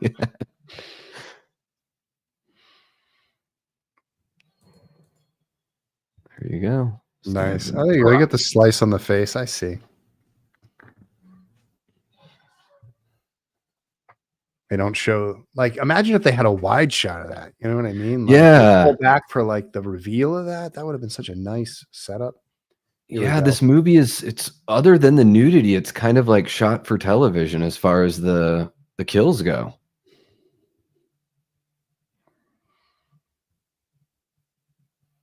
Here you go, Vin. I just like that she had like a little bit of meat on her bones. Yeah. Oh, yeah. Soft. No, she cuddly. Yeah. I'm right there with you, man. It takes all kinds to make a world go. And yeah, Curvy's very, very nice. It sure did, Allie. I think it was the black tips on the hair too. I was just like, what is this? That's when I realized early that I was into goth girls. Yeah, the black tips. She's got like the crimped hair. Yeah, I think that was what it was too. She has nice hair. Like the other characters don't really like. Well, Deb had good hair, but like Robin's hair was just like, the hell happened to her? And Tiffany Helm, the actress here, she's the one that suggested the song because she really was like into, music that was sort of off center. So this group is from Australia, and it was like, I don't even know if they knew until it became a hit because of the movie, because they probably didn't have to get the permission from them. They probably just had to pay the rights holders. Was that even the same machete? I have to go back and look. The other one was more prominent. It had the thing. That one was like the curved. Yeah. See in my favorite poster for the for this movie, the one with Tommy on it holding the machete. Yeah. That was definitely the one that's the one they emulated that in the poster. But I think the other one that he puts through the actual bed is the more traditional sort of like straight edge back, like straight back. With the rounded front. Yeah. Yeah, it does look like it's two different there. Jordan's comment. Well, his hair looks like shit you'd put in a gift bag when you're too lazy to wrap up.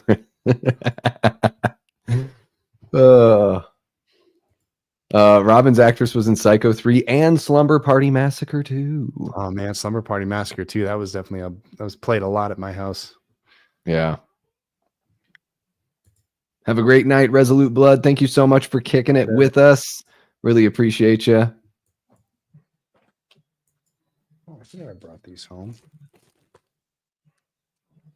Man, first time he sees a set of tits and it's a dead person. I know. That'll ruin it for you, Reggie. It's Pam. I love that she has to say like it's Pam and then it's me. It's like, It's yeah, me, the Pam, actress. You were in like 3. yeah, we know who you are, Pam.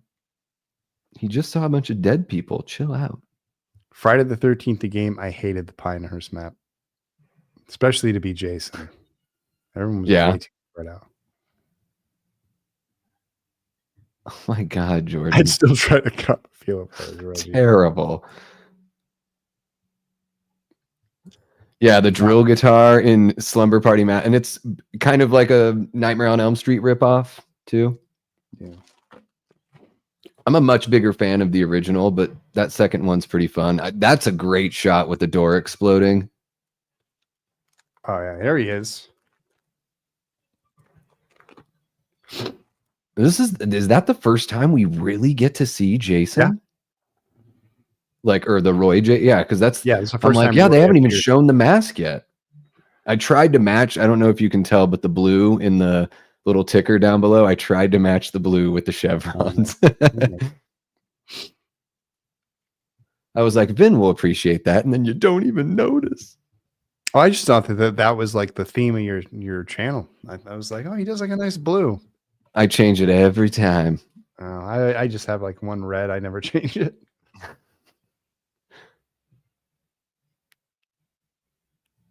Now here we're gonna get the sweater. Paramedic's corpse. You can see gum in his mouth. I'm like, I want to see that. Oh shit! And I think this is the beginning of the sweater on, sweater off.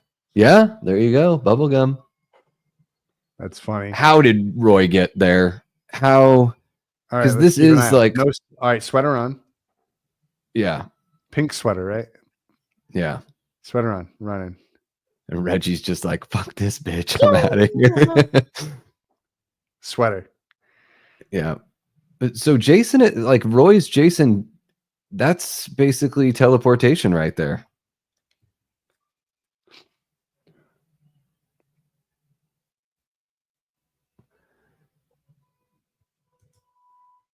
Yeah, Melanie Kinnaman was like, I hate to be a downer, but there no sweater. She's like, the continuity, it was just ruined. It just ruined the whole movie for me. And everyone on the commentary is like, oh. It's not all about you, Melanie. Did she say like what it was? Like there were supposed to be different scenes or like they just used different shots? Yeah, she just said that they ruined it they messed up in the editing. There it is. It's back on. She's like, and this is Paramount Pictures, and they ruined it. I'm like, I didn't notice until you said something. Oh my God. Just spike through the head. Like, would that been a great kill to watch? Yeah. It's like the you ever watch Curb Your Enthusiasm with the Christ nail? That's what it reminds me of. Like off, sweater off. So yeah, it's a little bit of a back and forth there. Sweater off.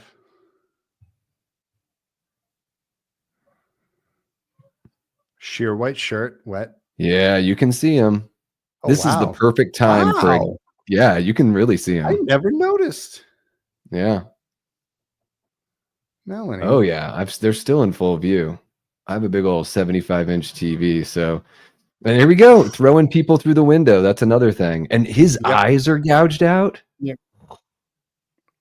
So that's definitely a like one of the things you can watch when you're watching Friday the 13th films is that as they continue on in movies, you'll see stunts repeated. Like once they introduce it in a film, they will do it again. Like so, like throwing through the window is something they started in part 2, I think 2 or 3. And so they would continually do window breaks and they would do all sorts of stuff. And it continues through the other movies. The door break. Yeah. You know what I mean? That door break that Roy does in 5, they do a door break in part 4. Yep. Yeah. And the throwing people through the window, that's been a thing since, I mean, even Pamela does that. Part 1, yeah. Yeah.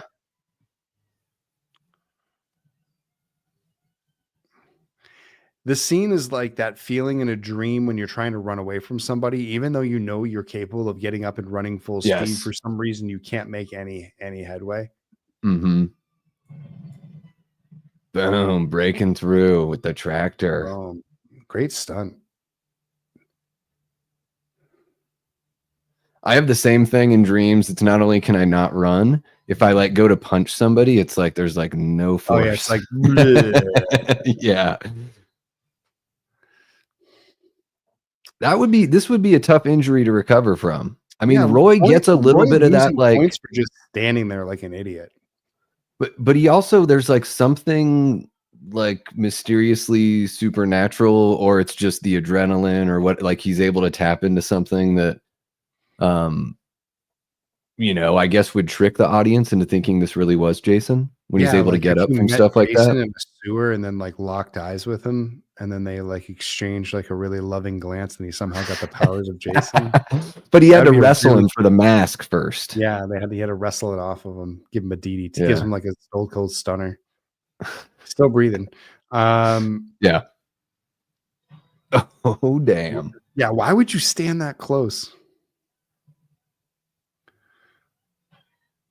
Good old kick to the face. I love it.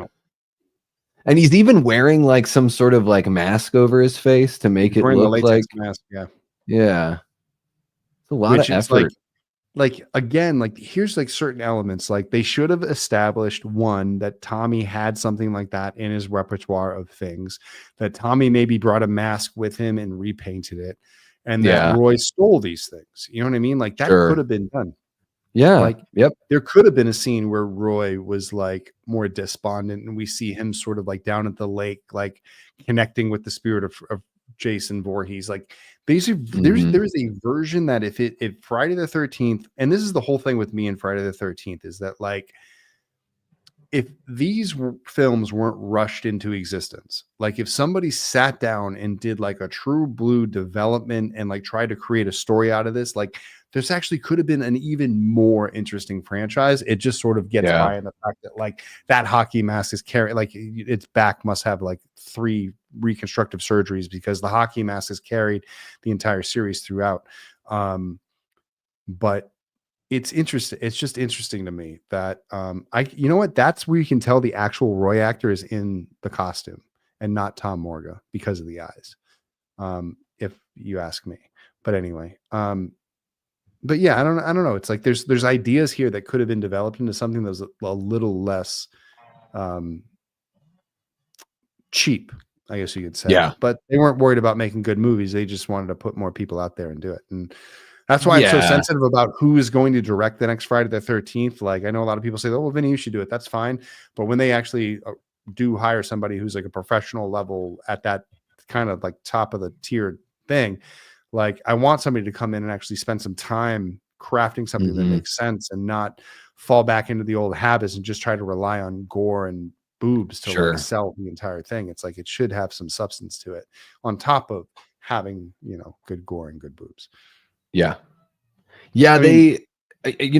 Paramount, it was like they were so ashamed of these movies, but they knew they were a cash cow. So they were like, just kind of half-heartedly like, well, let's just make sure we have our moneymaker, but we're not going to act like this is something we care about, unfortunately. And at this point, I mean, every single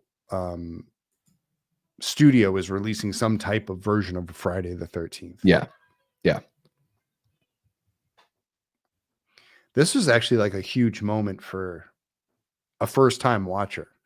Tommy showing up and realizing that Tommy's not in the costume. Yeah. And Jason is still somehow there. And like, yeah. And you don't really know because Reggie says Tommy and then Jason stops. Like, well, who could so there's a second of doubt. Yeah. And it always like weirded me out. It's like, again, they like, why is Jason in his costume in one scene and not in his costume in the other scene? Like that always kind of like, I was always like, what is going on here? I just overlooked it. Like when I was a kid, I just overlooked it, not knowing what was going on. Because I was just so happy to see Jason back.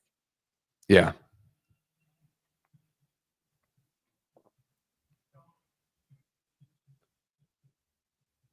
Yeah, he only, what does he say? Don't like twice in this movie, and that's pretty much it. So I think he says it to Reggie at the beginning. Yeah. And then he talks to him a little bit. Yeah.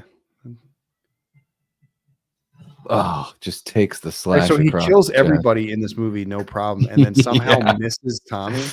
Yeah. Well, he's got that main character armor. Here we go. Plot armor. Oh, and there it is. The 3-inch knife. Oh, not how big it is, it's how you use it. Right in the artery. Yeah, that's what I'm thinking is like, how does Roy get up from that one? And Pam's boobs are still showing through the shirt. Yeah, it's a good point you make about like, you know, Tommy having like a mask, like the hockey mask and like the latex mask kind of thing. They could have Like, totally had a Roy get scene all where this they stuff? Yeah. where they like find that and they make him throw it away and then it ends up popping up later. Or he could have like a Or- series of them. You know, he made a series of masks. He made a series of things. It's like there Yeah. are ways that this could have all come together, and I think really lean into more of making you feel like it is Tommy, even though it does try to do it. It tries to sell you that, you know, with the fight with Ron. But you know, it's sort of like instead of that, they invented 4 more characters so they can show more boobs and more kills. Yeah. You know? And here we go with like, now we're back into the world of you know, Friday the 13th part 3. So we feel like we're back at that ending again. They're back in a barn. Yep. Look at this mask. Like, it's a big mask, if you ask me. Yeah. Like, I'm like, now I'm looking at like the latex and like really analyzing it, and it's like, you know, I'm watching this on, you know, on my computer screen. I've downloaded like the HD version of it. Like, you know, I used to watch these in what, 720, 480p. Like, Yeah. a sharper image on these movies does not do them justice. The better I can see that latex mask, the more I can see that is a latex mask. There's even on the, it looks like there's a blue paint underneath because there's some chipping down here on the chin and it's blue underneath the chipping. You can't see it in that shot. Allie, I'll try to calm down. I'll do my best. Joel from Darkroom Reviews wants Mike Flanagan to direct a Friday the 13th. I feel like his name gets tossed around for everything. Yeah. I feel like he's going to be on Nightmare on Elm Street. I think if you see anybody for Friday the 13th, it's actually going to be James Wan. James Wan or Lee Winnell. I think James Wan wants it, which I'm all for that. Like James Wan he's, you know, he's kind of a world builder. He's a world builder. He's got the, you know, he's put in the decades of the work, you know what I mean? And he's done it at the highest level. He is the, you know, probably one of the top 3 horror directors, you know, working today, as far as, you know, he has his own company. And he has the right tone. You know what I mean? He has like a serious enough tone to do it right. And can make a big budget movie. You know, that's what I want. I want somebody who knows how to make a studio movie, like not a one-trick pony. Yeah. I'm picking up on what you're putting down. I know exactly who you're talking about. Oh, yeah. I was setting off legions of people to come after me. It's okay, Vin. You're allowed to have, just because you're a filmmaker yourself doesn't mean you have to withhold your opinion. But I guess some people I'm not allowed to. I'm a hater, man. I'm just jealous. I mean, when it comes to, that's a really cool, that dummy that falls through those. That's a great shot. That is a beautiful shot. Now we're wondering, who the hell is that guy? Yeah. I still don't even really know when they give us the close-up. It's not very clear. Like, yeah. Yeah, it doesn't even look like him. No, it doesn't. It actually looks more like the camp director than it does Dick Wieand. You know what I mean? It's like, I don't. Yeah. Do we think that Tommy actually killed Pam at the end of this, or did he pull himself back from the brink? It just seems like. Go ahead. No, go ahead. No, you. It's your show. I was just gonna say, like, a lot of the endings of these movies, they just seem to like retcon them as dreams or fantasies. So, you know, who knows? But yeah, I think they originally wanted him to be the killer in the next movie. No, yeah, I mean, that's what they wanted to launch. And Frank Mancuso Jr. was the one who told Tom McLaughlin not to go down that route. And that as they teased it, fans hated it. And so they definitely weren't going to go there, but they were definitely teasing it. I think that if Tommy kills Pam, he's not getting out in part 6. You know what I mean? So I think by the time they get to 6, it definitely got retconned. But the intention here is that he's about to turn into Jason, and that's how this series is going to continue. That he didn't turn in this movie, but he's turning in the next movie. Mm-hmm. Well, I guess he kind of looks like, all right. So when they showed that picture of Dick from his wallet, it actually did kind of look like his face, but it's not something I ever noticed when I was a kid. Oh, he has a picture of himself in the wallet. Kind of funny, right? Here's a picture of me that's not my ID.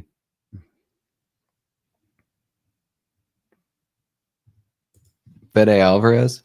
Fede Alvarez would definitely be somebody who I would be all about. I know he said he wanted to do a slasher, so he would be somebody I would trust. He's a good storyteller.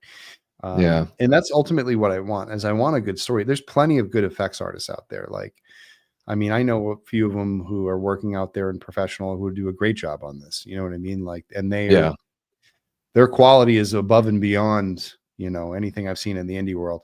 And they work both sides, indie and professional, and studio movies. And so it's definitely like, I want to see a studio director in with a studio effects team, not, I don't want to see it end up in like indie world. Yeah.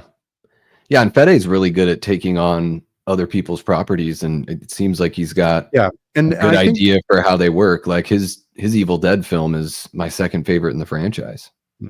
Yeah, I really liked Alien Romulus. I think all the hate it got was definitely sort of like overblown, but I think overall it was a good story. He did a good job. He's got a good look. He's got a good aesthetic. I know he said he wanted to do a Predator versus Alien movie with the guy who did Prey.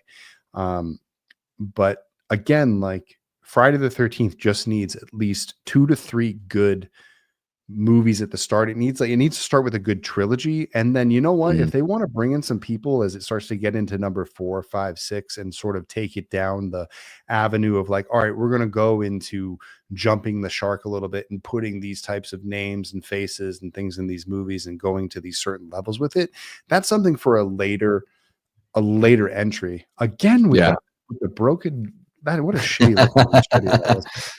Oh, this is a dream part anyway. Yes.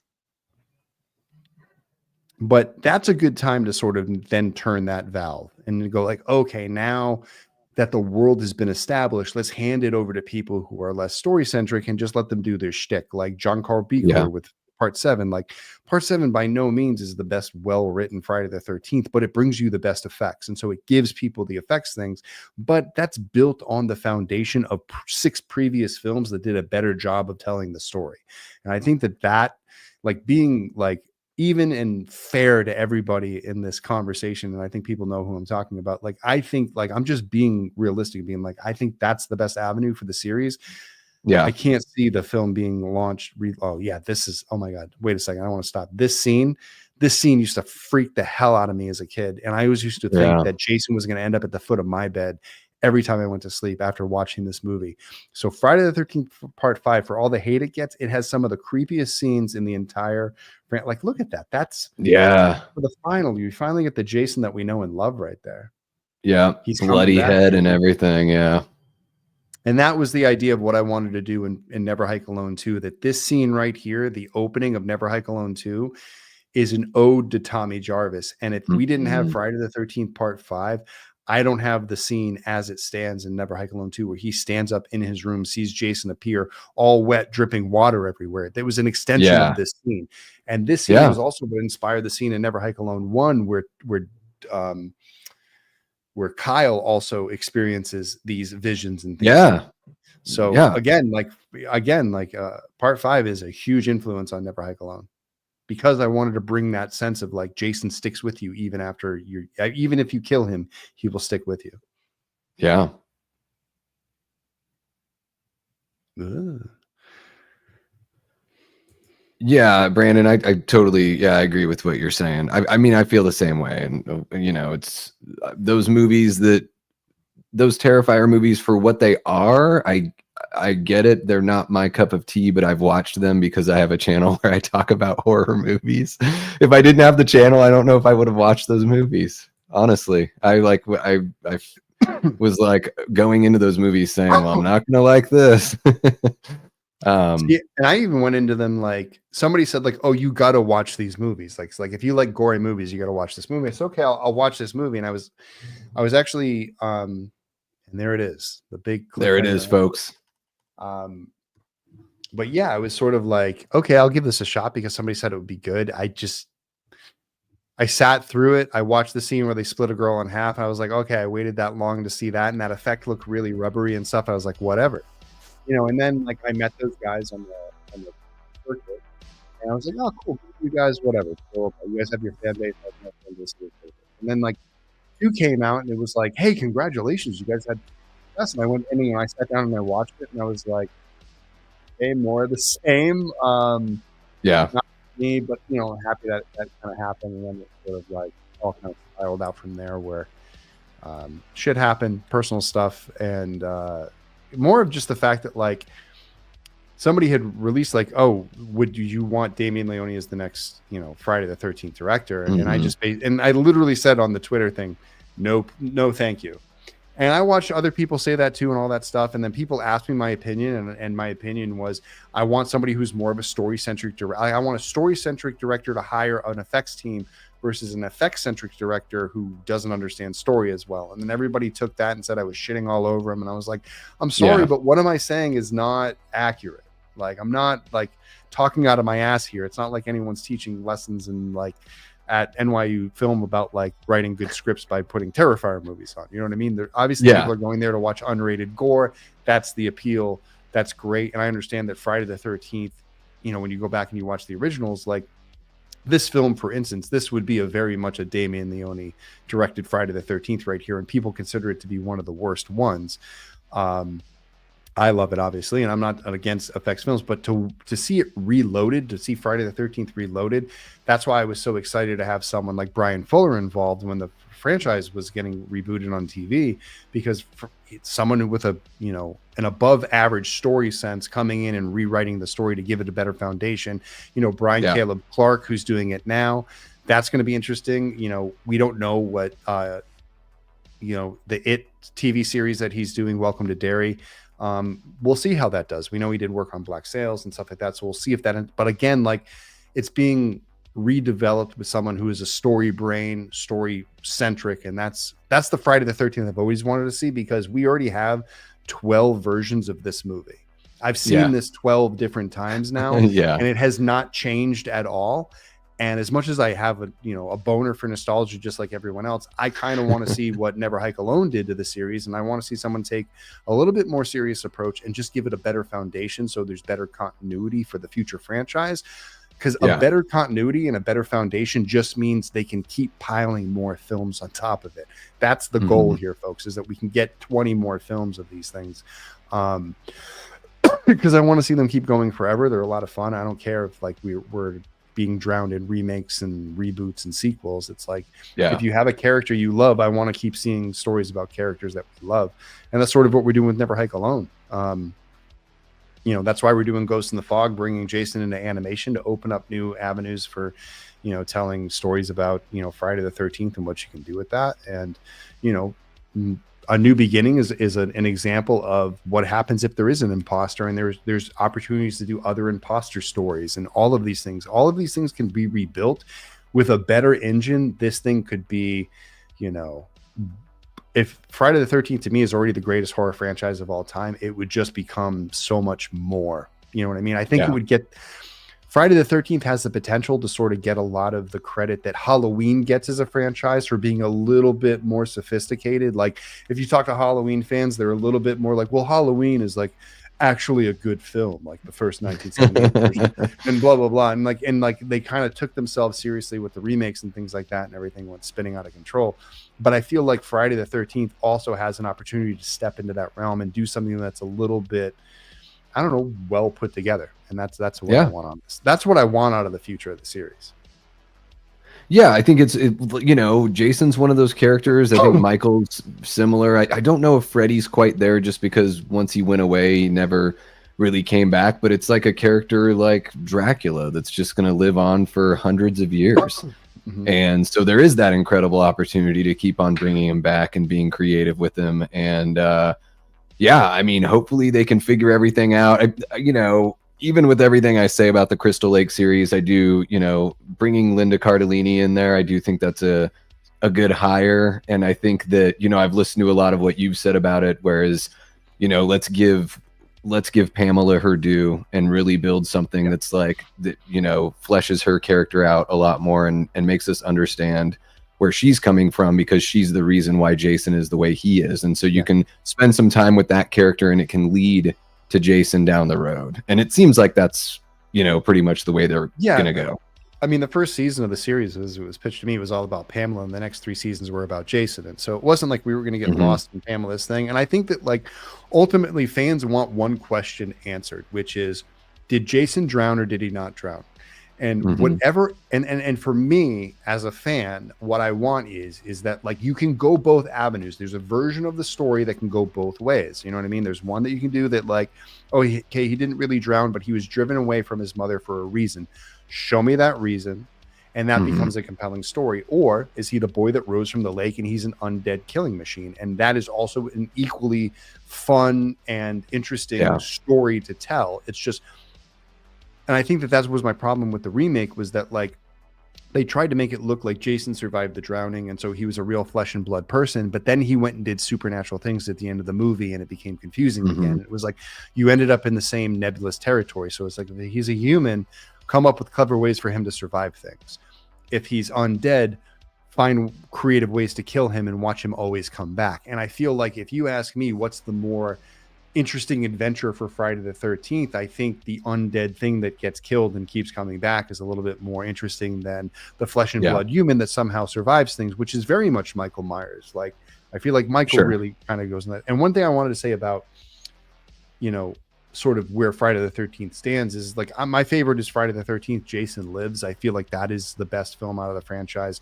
Part 4 is kind of there too, but I would say that, like, the first Nightmare on Elm Street and the first Halloween are, like, those are upper echelon. Those are great films. I think that as far as singular films, they're better constructed and well-told stories, better than any of the Friday the 13th entries have ever become. But as an entire franchise, Friday the 13th is sort of at least the most together, because those other series really spin out of control early on in their sequels, where Friday actually had some consistency for a while and didn't really start to spin out till like 7, 8. And then really at 9 is when it really spun out. And so that's why I'm saying is, like, if you can get like a Halloween or a first Nightmare on Elm Street level film in a Friday the 13th series and use that as the foundation to launch from there, that is where you are going to get the best version of the Friday the 13th franchise. And it will open up the doors for, I think that, like, the Mees and the Damians and the lesser known directors of right now to step in when it's in Friday the 13th, second time around, part 8, 9, or would be like part 18, 19. Like, then you can throw stuff to us and Bones. Like, maybe I end up remaking Never Hike Alone, or telling, I mean, maybe Never Hike Alone 3 becomes a Friday the 13th part 13. You know what I mean? Like, our idea for Never Hike Alone 3 takes all, like, basically could be an extension of, like, in the way that Never Hike Alone was an extension of Paramount, kind of coming out of Paramount, coming into our world, Never Hike Alone, us establishing our world, we could come back out of Never Hike Alone and get back into the actual franchise with a brand new entry that would be Never Hike Alone 3 to us, but it could be Friday the 13th part 13, and you wouldn't even miss a beat, as if you had never seen the Never Hike Alones. It would pick up and you'd be able to do a lot of the same stuff too. So that's how I'm preparing for it. I want to bring that as sort of like my next step to all of this.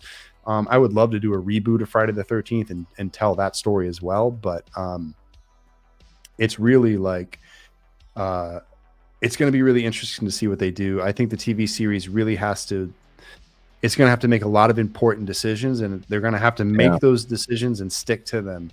And then, I'm going to be here. I mean, I'm trying to get a job on the show. I won't be like, I'm trying. Like, I almost, like, I was actually interviewing. I interviewed with Brian Fuller when he was the showrunner, and I interviewed with the line producer. I was going to work on the show before he left. And I haven't been able to get in contact with anyone since. Because obviously it's all in like rework. I'm going to probably reach out again. I would love to work on the show, but I think it's like, the show's got a really, it's a lot of responsibilities coming down on this. So I think it's going to be a big thing. If I don't end up working on the show, you can bet your ass I'm going to be doing weekly podcasts. As soon as the show airs that week, I will be on air talking about the decisions that are made, figuring out where they're trying to take the franchise, what they're doing with the series. And I cannot wait for that, because I feel like Halloween really had its time in the sun. Oh yeah. You know, I think that like Terrifier's really taken over like everything right now as far as like what are people talking about. And I really just want to get back to people, just everybody, like it becomes the pop culture icon where everybody is talking about Friday the 13th again. And that is the day that I'm like looking forward to the most. Hell yeah. Yeah, I think it's about time. Like you said, I mean, I think the big difference is the rights holders with Halloween, they've got it all figured out, and here we are with Friday the 13th, where it's a little bit of a mixed bag there. But yeah, I mean, I'm right there with you. I'm ready for Jason to come back. Halloween may be my favorite. And Halloween might be coming back again, right? Aren't they going to a TV show? I mean, they say TV show, but I'm like, TV show and movie probably by the 50th anniversary, I would imagine. And like, I don't know if they're just going to reboot it entirely or what the hell they're going to do. And yeah, but I totally agree with you where it's like, I'm ready for Jason to come back. I love these movies so much. I think like, even though Halloween might be my favorite franchise and Michael's my guy, there's something so fun about these movies. It's really easy to put on. Even the lesser sequels I can like put on at any given time and have a blast. So you know, I have so much fun with this series. I would love to see it come back. I'm kind of interested in, I'd sort of like to see Pamela almost be like the real, like that she let Jason drown, or that she sort of, here's the thing, in the first movie she has this image of him drowning and asking for help. She has like an actual image, like as if she was on shore just letting it happen. So part of me is like, does she have some sort of psychological break where she sort of, maybe she pushes him in, or she lets it happen, and then the break makes her blame the kids instead of blaming herself? And like, I think that I doubt they would do something like that in the TV show, but I think that's interesting, because do we want her to be completely sympathetic, or do we want to show that she does have those killer tendencies, you know, before Jason dies? I don't know. There's a line. Yeah, there's a line there, because, you know, I feel like well, I guess it's all in the performance, and it's like, how much of a pearl is she, is really what you're asking. It's sort of like, what, like, has there always been something broken in Pamela? Like, I've always been of the school of that society broke Pamela, that she was trying to do everything right. And I think that and that's where I always kind of go to, like, I really just want to keep putting it out in the world that, like, who I think Pamela is somebody who, like, she made one mistake in her life, and that was she had premarital sex. She was a good girl. She thought she had a nice guy. She thought she chose somebody who loved her, and that guy ditched her, left her with the kid. She was on her own. She's never been married. She's never had anyone else there. It's just been her and Jason, her and Jason. And the more you lock them into a world where all they know is each other, there's a world that when they get to Camp Crystal Lake, where there's going to be an exploration where, like, now that there's stability, can Pamela find love? Is her pursuit of love getting in the way of her relationship with Jason? Does Jason feel like he's keeping his mother from being happy? Is he trying to find friendship and trying to find a world outside of his mother, and not always be overbearingly mothered, and trying to get away from her and trying to establish his own, you know, his own individuality? And in the process of them trying to find their own love, her trying to find her own love, him trying to find his own individuality, and them separating from each other, is when tragedy strikes. And so sort of building to that. And then when it comes time for people to take accountability, the people who are supposed to be watching these, you know, these rich yuppies who own this, who told them that, like, they were going to be welcomed, you know, all of a sudden everyone goes cold again. It's just like when she was a kid and everyone turned on her when they found out that she was pregnant. Oh, well, we can't do anything. We can't do anything to these kids.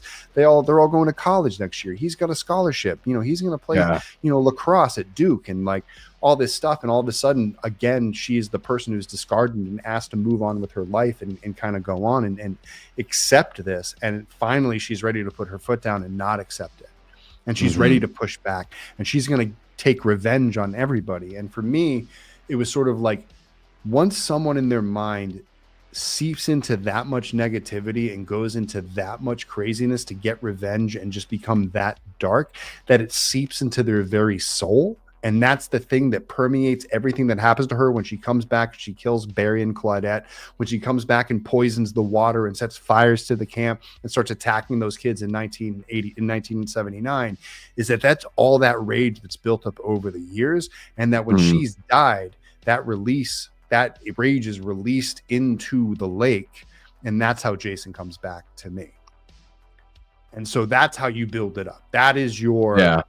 That is your foundation. That's where you see it. And that's where you understand that, like, there's something special happened and clicked inside of her. And that transfer of her death, her transfer from life into death, is her death that brings the life back into Jason, and sort of those types of things. And that's how you build your supernatural entity off of it. And then, Bob's your uncle from there on out, because now you've got an undead killer raised on the rage of his mother, now carrying it on.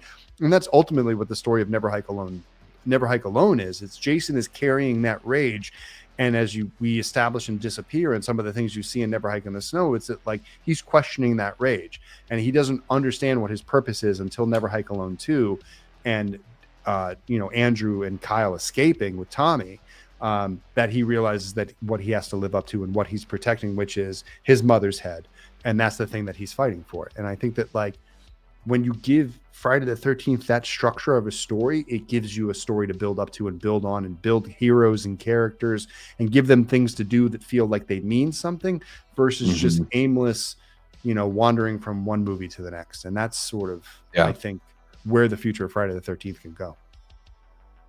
Well, there it is, folks. Vincent DiSanti has it all figured out how to bring Jason back. No, not rambling at all. You can tell you've really thought about this. And it's one of those things where, like, I do like the backstory with characters like Jason. I think, like, we get enough of it. We get those little hints of it in the series that the movies we already have. So I'm like, I'm totally okay with seeing more. Like, I don't want to see Michael Myers as a child, but seeing Jason Voorhees as a child, to me, is totally different with the way those characters are set up within their own franchises. So I like where you're going with this, especially the idea of having that spirit, basically go into him, and that's what creates the revenant Jason that we know and love so very much. And the chat is bringing up the interesting point that, like, Linda Cardinelli was rumored to be playing Pamela, and then I kind of threw out a week later that I thought that after watching The Last Showgirl, that Pamela Anderson would make a great Pamela. Oh yeah, as she is now. I mean, I don't know if you saw Last Showgirl, but I haven't seen it. And she'd actually be pretty good as an older Pam. I think that she'd be perfect. Yeah, there was I'm like, oh, Charlize Theron, like, that would be an interesting one too. Yeah, I remember when they were filming that was one of the rumored things that they were going at. And I remember hearing that when I was interviewing, and I was talking to some people who, like, there's a lot of people out there who, like, pay attention to Friday the 13th, and they all have inside people, and we all talk, and, like, all to get cross information, which is, I think, will be fun to sort of host a show if I'm able to do this, because I want to be able to get in there and really get some information. Not that I want to spoil. I'm not going to be one of those people that's going to want to spoil it for people. But I heard Charlize come up. I heard Sandra Bullock was another name that came up as well. Oh wow, that's interesting.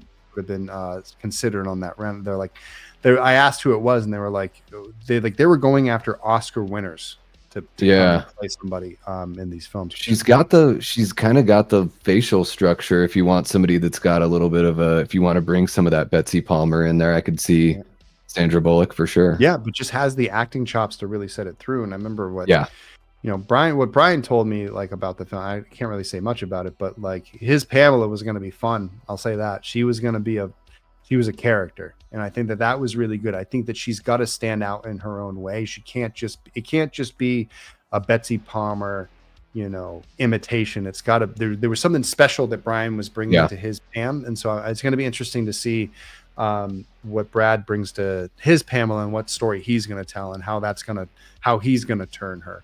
But Brian's thing was really, I hope he talks about it one day, because he had some really great stories in there.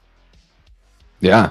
No, that would be really fun, like down the road, to have that deep dive of like what would have been, because I know there's all sorts of channels out there on YouTube that do that kind of like what's that one? Bullets and Blockbusters. I don't know if you guys watch that one. I really dig that channel where they dive into like, this is what could have been, whatever, Jake Gyllenhaal is Spider-Man and Spider-Man 2 or blah blah blah blah blah. But they'll dive into those what if scenarios. Yeah, that would be a lot of fun to hear. There's another good podcast that like they interviewed Nick Antosca and I can't believe I'm forgetting his name, but the other guy who was going to direct David Bruckner, and they talked about the Friday the 13th that they were supposed to do from 2017 and talked about their script and things like that. So there's definitely been a lot of as far as like Friday the 13th, I think that there's been a few of those of like unmades, like there's some Freddy versus Jasons, like there's a whole book of like Freddy versus Jasons that went up to try and get made before they made the Shannon version. Friday the 13th has got a ton of those. Parker Posey would be. Yeah, she would be. I love her.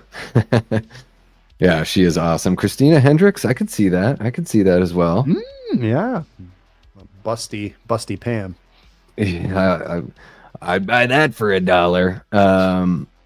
Hell yeah. Well, here we go. We're at about 2 hours, 10 minutes. Yeah. Really appreciate you jumping in here with me, Vincent, to celebrate 40 years of Friday the 13th, Part 5, A New Beginning. I hope you guys learned a couple things, had the movie magic spoiled for you like Miss C did earlier. Hope you got plenty of boob talk and all that kind of fun stuff you were hoping for from this stream. And yeah, guys, just want to let you know, again, the Never Hike Alone, the final cut Kickstarter is still open, at least for another 40 minutes or so. So go ahead and check that out. There's a link pinned in the comments. There's a link in the description. Right now it's sitting at just over $81,000 with 762 backers. So get in on that before it ends. And then I guess, you've already talked about that, Vincent, but are there any other projects that you are working on that you wanted to mention before we sign off here? Yeah, definitely. So we are closing this campaign tonight, but that animated project Ghost in the Fog is going to be launching on April 15th on Indiegogo. It's going to be an extension of this campaign. We're going to be putting Never Hike Alone on a box set. We're going to have lots of cool stuff there. Sometime in probably June or July, I'm going to be launching a graphic novel called Ghost Chicken, based on a award-winning script that I wrote and want to one day animate. So this is going to be our first step. I'm teaming up with the same team who did Rip to Shreds 'Books. They're going to be helping me make that. So that's going to be available in June. I'm going to be launching a crowdfund for my next original project called The Bonding, which is a werewolf story, which is going to be really cool. That'll be probably launched sometime this fall. And then we're also just doing an opening call for anyone who wants to be a producer on an upcoming short film that I'm going to be directing called No Problemo.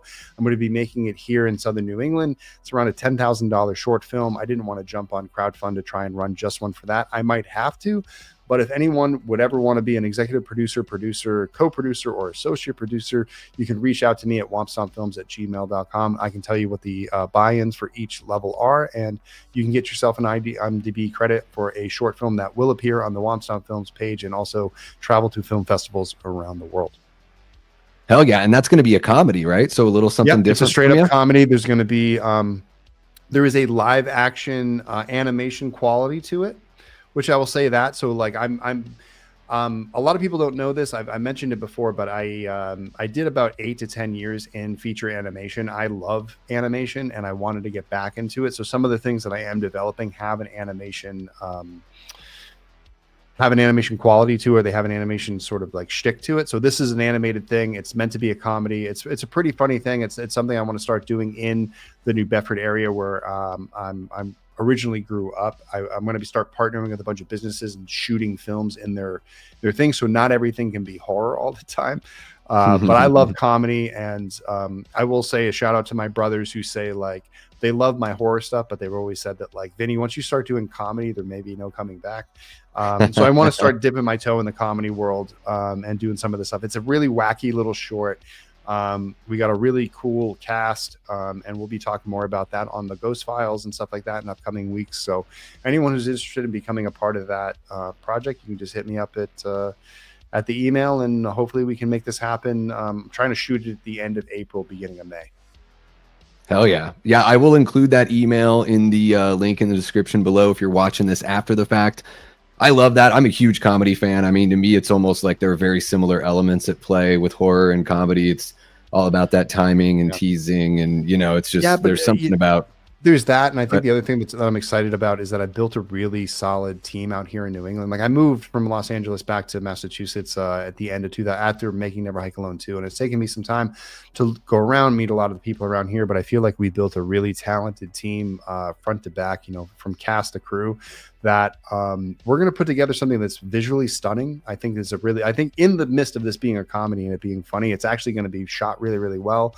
It's going to do a great job to showcase Southern New England and what we have to offer to the film world, as productions are looking all over the country for alternative places to do their features and short films. There's a growing film community in this area, and so we're trying to put ourselves on the map and get more films and festivals around the country to say that Massachusetts filmmakers are here to make an impact. And, we're going to start, showing up at all these festivals all over the country and hopefully the world. Oh yeah. You heard it here first, folks. Well, maybe not first, but at least first today. One of the first. Yeah. Watch. Yeah.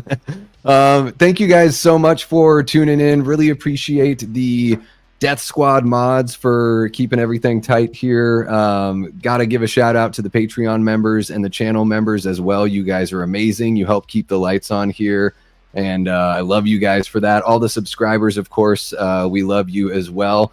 I know I didn't say it earlier on in the stream, but hey, if you're still watching at 2 hours 16 minutes, please like, subscribe if you haven't already, and share this channel with somebody who you think would enjoy this kind of content out there. And if you're watching after the fact, let us know what your thoughts are on Friday the 13th, Part 5, A New Beginning, where it sits for you in your ranking, what you like about it, what you don't like about it, all that kind of fun stuff. We'd love to hear from you.